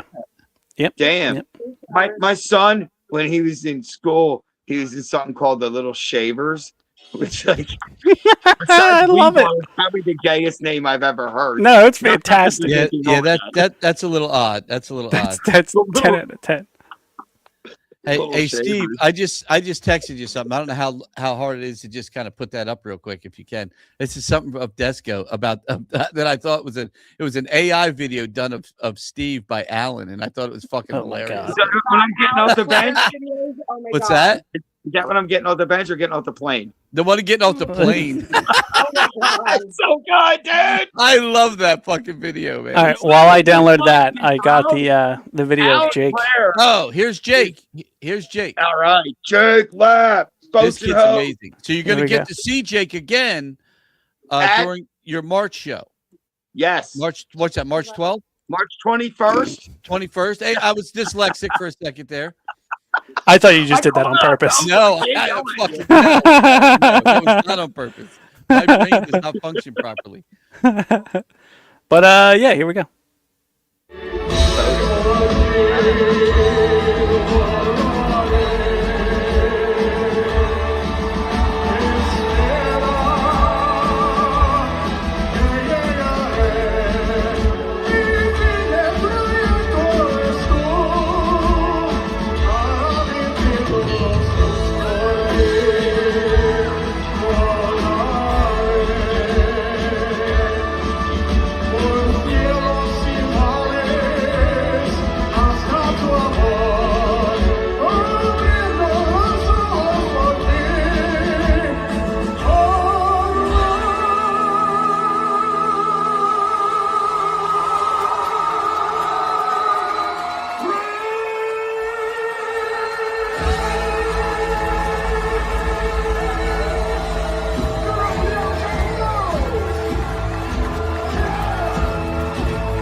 That kid played to a packed crowd, man. Look how big that place looks when you zoom back, man. Look how good that place looks with people in it. Oh, it's phenomenal, dude. And it feels good. It's nice and warm. It sounds so good, man. I'll tell you what, that Jim Florentine and listen, if you went to the Jim Florentine, Sabbath Superstars, Jim Florentine, Land of Oz, fantastic show. Oh, fuck yeah. I'm playing a whole different set this time. So just don't think, and I got shows coming up in other towns. I'm playing a whole different set for the Landis. You guys are getting the deep cuts. I'm talking fucking Hand of Doom, Symptom, Hole in the Sky. Oh, shit I that love ain't on the Symptom. records I I'm playing. love that song, man. I'm playing some dirty, nasty yeah. shit. Hand of I Doom have is to get mine, ready man. for this. I'm playing a psychedelic festival over the summer in Delaware coming up, and whatever that like deep in the summer, and I want to fucking drag out like these trip ass fucking tunes, you know, like 8 and 9 minute. So I'm gonna maybe just do a bunch of them at your show just to fuck with it because that's fun. You know what I mean? Yep. The Grand Funk Railroad Boys. Did you hear that band? I have them calling in next week, and I'm gonna send their demo to you. Steve Berserko in my phone. I'm sending you their video. Steve, who was, just so we all know, Steve was a former Russian hooker at one time in his life. He was banned from my page by my wife for being a Russian prostitute. Like they all, yeah, he was. Yes, he was. He was. Yes, I was. I was very much blocked. That's how the I thought you hated me. That's how the friendship began. I have people the Croatian one. Oh God! Over the weekend I saw Tarkus and Total Mass Retain. I drive Christy. Two great bands, man. Two great bands, man. Jesus God! I mean, Mike can sing and play like an angel. My God, his guitar work is unreal. The bass guy, Mike he was with that Michael McDonald shit too, right? Mm-hmm. Yeah, that was another one too. That was fucking. What was the name of that one again, Steve? Minute by Minute. Minute by Minute. Yeah, they were fucking great, man. They were good, y'all. Although the singer said y'all 57 times in Nashville, y'all, but it was cool. They were awesome. I wish they would have embraced the Michael McDonald of it all, because they were saying we're not schlocky tributes, and I'm like, I want to hear, Michael McDonald. You know what I mean? I don't want to hear. I agree. They were a good band, though. They were a lot of fun. Yeah, they were great musicians. They were really good on the cruise ship, but no, I'm kidding, man. That guy Mike's the beat. Yeah, they're nice guys. Dude, I saw an hour of that Total Mass Retain. Holy crap, dude. Yeah, dude. They killed it here. Bands. Yeah. Dude, that's one of the best shows I've ever seen. No offense to Awakenings, they're good too. But Jesus God. And they had the drummer, the big guy, who could sing like John Anderson also. Oh, yeah. Yep. And they had that harmony going. Oh my God, dude. Sick. I was like, and Christy doesn't even like prog rock, and she was dancing. Not as much as this blonde. Yeah, they kick ass. They had one girl, there's prog rock crowd. It was sold out where I was. And there was one chick dancing. It was so sad. But she was dancing, but it was hilarious. She was probably stoned. She didn't know she was dancing. Her body just did it. She was at like a Blind Melon concert. You know what I mean? That was the ketamine. Yeah, exactly. She quadrupled her dose. That's kind of girl starts stinking, and you bring your little Adidas spray to the jam show. Give someone a courtesy spray because they smell too much like ass. Yeah. You ever used to do that? Spray hippies? No, but that's a good idea around here, Steve. We should have. Speaking of spraying hippies, I got a. Spray I got the video. Oh no! Here's Steve's video. What video is that?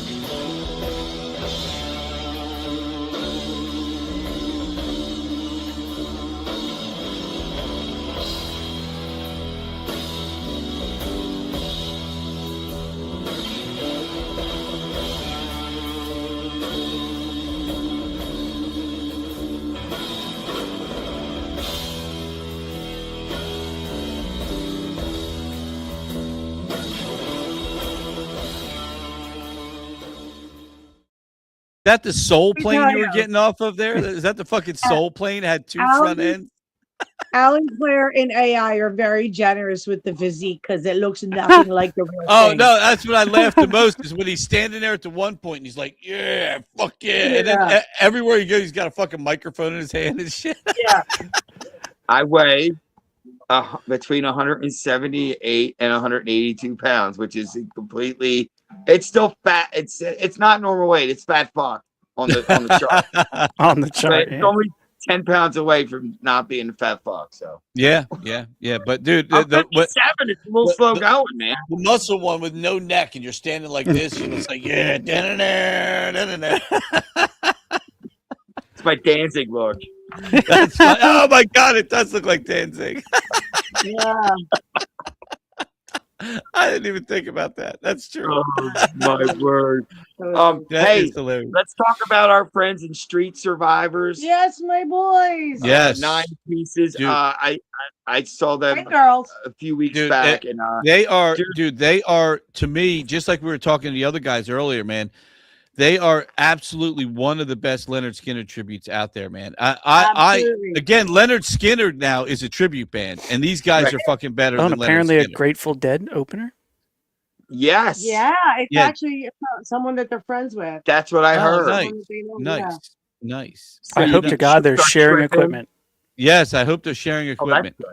Yeah, yeah, I'll have that all worked out. That's what I hear. So, Yeah, because or 9 the- or- people or- plus a Grateful Dead band, that's going to Or be it's the tough. acapella Grateful Dead. Great. People love that. they have a brand new guitar player who's about almost brand new. He's like 21, 22 years old. Like, And I saw him play the other day. Holy fucking Dude, shit. for Street Survivors got a new guitar player? Oh, I Yes, didn't know that. one of the Okay. dudes on the whatever, one of them sides. They got like 3. But they had that Sly guy they got last time, that better Sly guy that they hired, along with a regular dude, and then they got this gun. So it's fantastic, dude. Man, they're better than I ever heard them. I watched them for like hours a couple weeks back. I support my guys. They so good. They really are like probably one of the best Skinner bands that I've heard. And Oh, like I said, definitely, dude. we've been doing this for years, man, and they are definitely one of the top Skinner bands. And I fucking love it. Like my brother is a big Leonard Skinner fan. Is man. Jake back singing with them? Yes. Yeah, he's back. Yes. Yep. Got his heart dipped back up. He had the Widowmaker surgery, which is 12% survival rate. So he got that. Yeah, And I was calling him couldn't Bob. be happier to have him back. Hey, I called him Bob Newhart in the ads. But I love the guy. We rip on each other pretty bad on the internet. But I hope he does well. But if you can't make his show, make sure to the next day you see Black Sabbath and Grand Funk Railroad. Screw that. Make it a double Landis weekend. Come out Friday and Saturday night. Yeah, but if you're going to go to one. Look, and I'll be honest with you. This is what we'll do, man. You can get both shows for $70. Both shows for $70.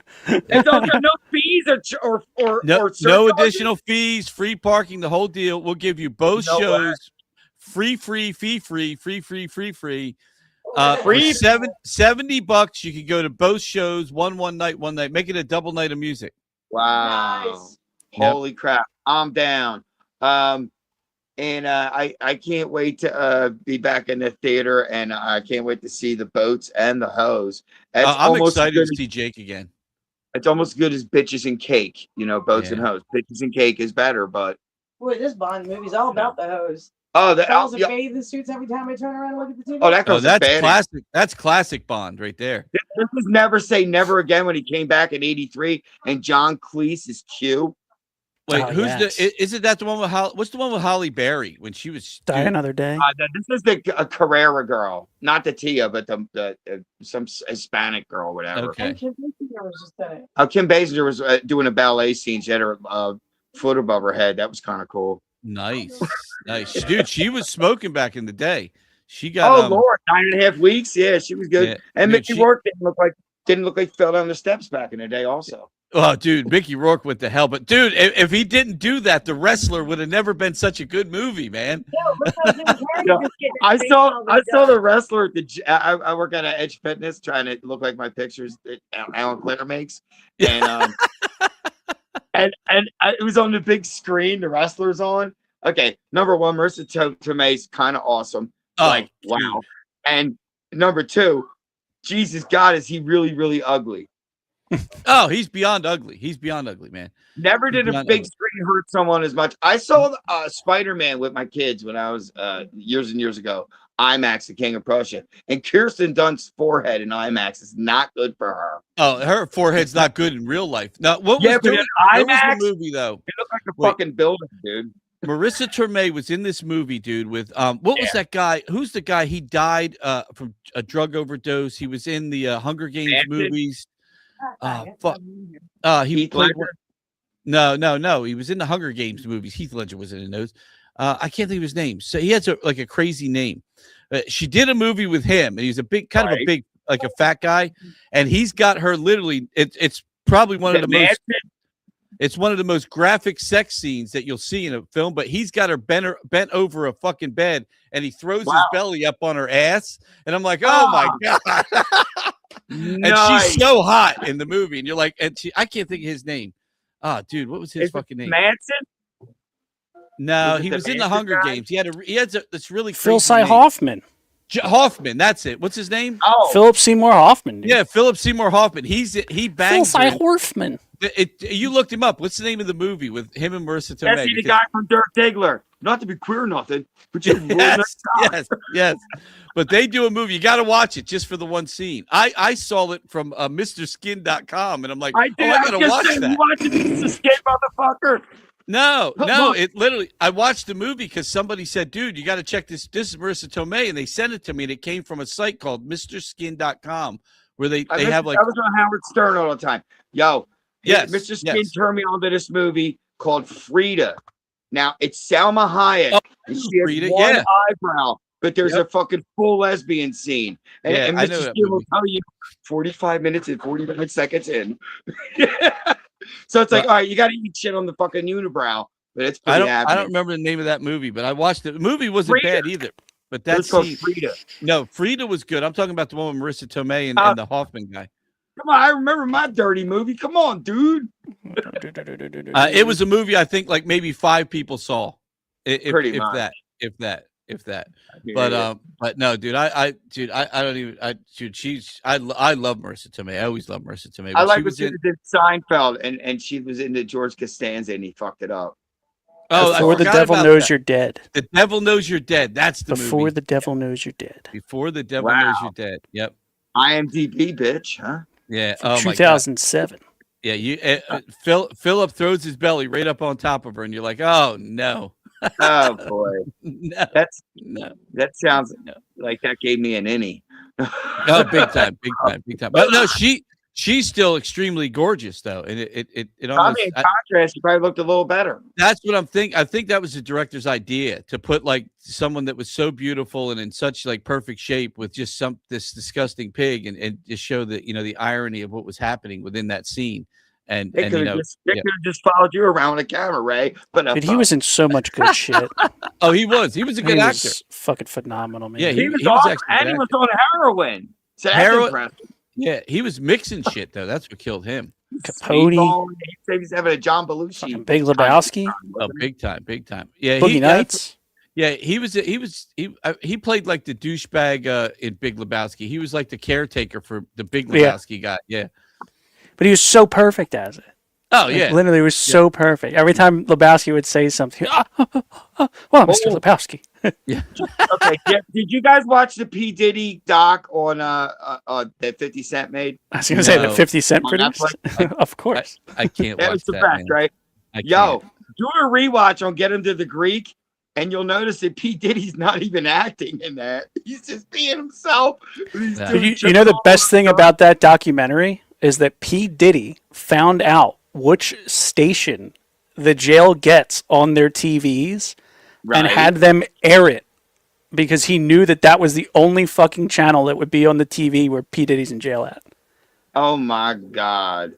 It's the only time it was on TV. And I think it was ABC. He did like an exclusive thing with them. And then he did an interview, I think like 60 Minutes or something like that, because he knew it would be on the TVs in the jail because he wanted everyone in that jail to know all the shit that Diddy was doing. Yeah, still got to. Well, you know what? Well, let's just put. He was in a private cell. Getting off. Oh yeah. Oh yeah. It wasn't like he was in real jail. So I think my favorite part about 50 Cent, he bought that whole the whole section of, I think, was it Ja Rule or somebody? I forget whose concert it was, but he bought out the entire section of tickets so that he could sit in the middle of this section and just laugh at him the entire time. Wow. Man. It's like, you wonder why the guy got shot 9 times.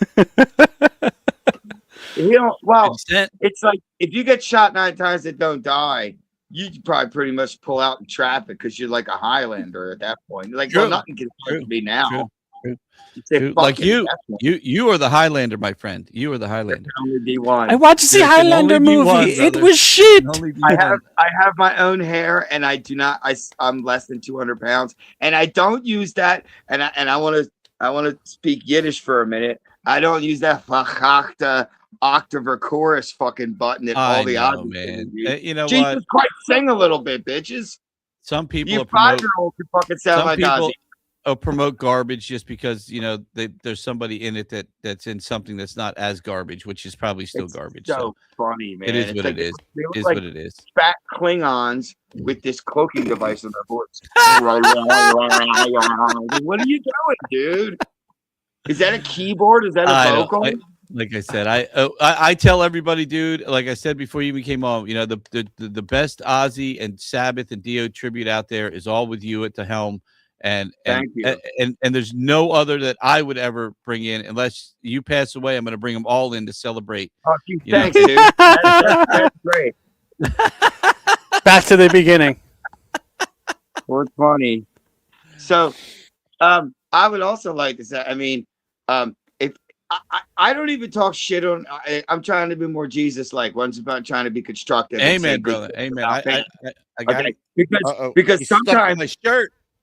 Recent video speaks for itself, and I don't even have to say shit. I look at these videos, I'm like, I ain't saying a fucking word. I'm gonna let the music like music do the talking. Let's just fucking see who's out there. I have put out, sometimes I've countered with the release. I'm like, maybe the song should sound like this. And I put out Holy Diver in my sexy red pants from the Landis over smashing Holy Diver. And then I put Stars out sometimes just to don't ever put that out, man. That's just showing everybody how not to play music and how greatest song ever. Hey, for having no sound check, that went off really well. Oh yeah, that went that was just like sitting there. Probably the people that got to see the Titanic sink were probably like, man, that went off real well, though, didn't it? It was. I did go off well. Rocco Crucero before he was in Van Halen Nation, and his dad, who's in separate ways.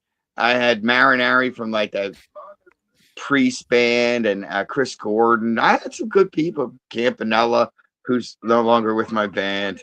Dude, the original Stars had the original greatest guitarists from all those bands and singers and all those people, and it was fucking garbage. It was just so bad, man. I will listen to We Are the World 1,000 times before I ever listen to that song again.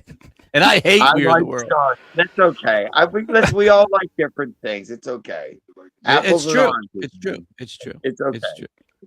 I think you know what? I believe that show drew about 390 or 410. So I think we're all very happy about that. Well, let me tell you, not one of them came to see that fucking song. That's for sure. They were all telling me, fuck the show. Thank God you played it, Steve. Anyway, so Christy was down a phone. I know we have 4 minutes left. Christy's phone is taking a shit. So she now has to call probably New Delhi via Metro and get her phone restored because she dropped it at the flower show. But let me tell you another story. Can I tell the story about the other one? She's returning some old phones. This 51 seconds. Butterfingers here is returning another phone to the fucking Apple store. I got a price for $90. $90 appraisal. Then she drops it off a fucking goddamn ledge onto her ground and devalues it to a fucking fat zero. I watched it. I was like, oh my fucking God. You didn't just. She goes, maybe they won't check the back. I'm like, yeah. Yeah, right. Yeah, the first thing they check. Exactly.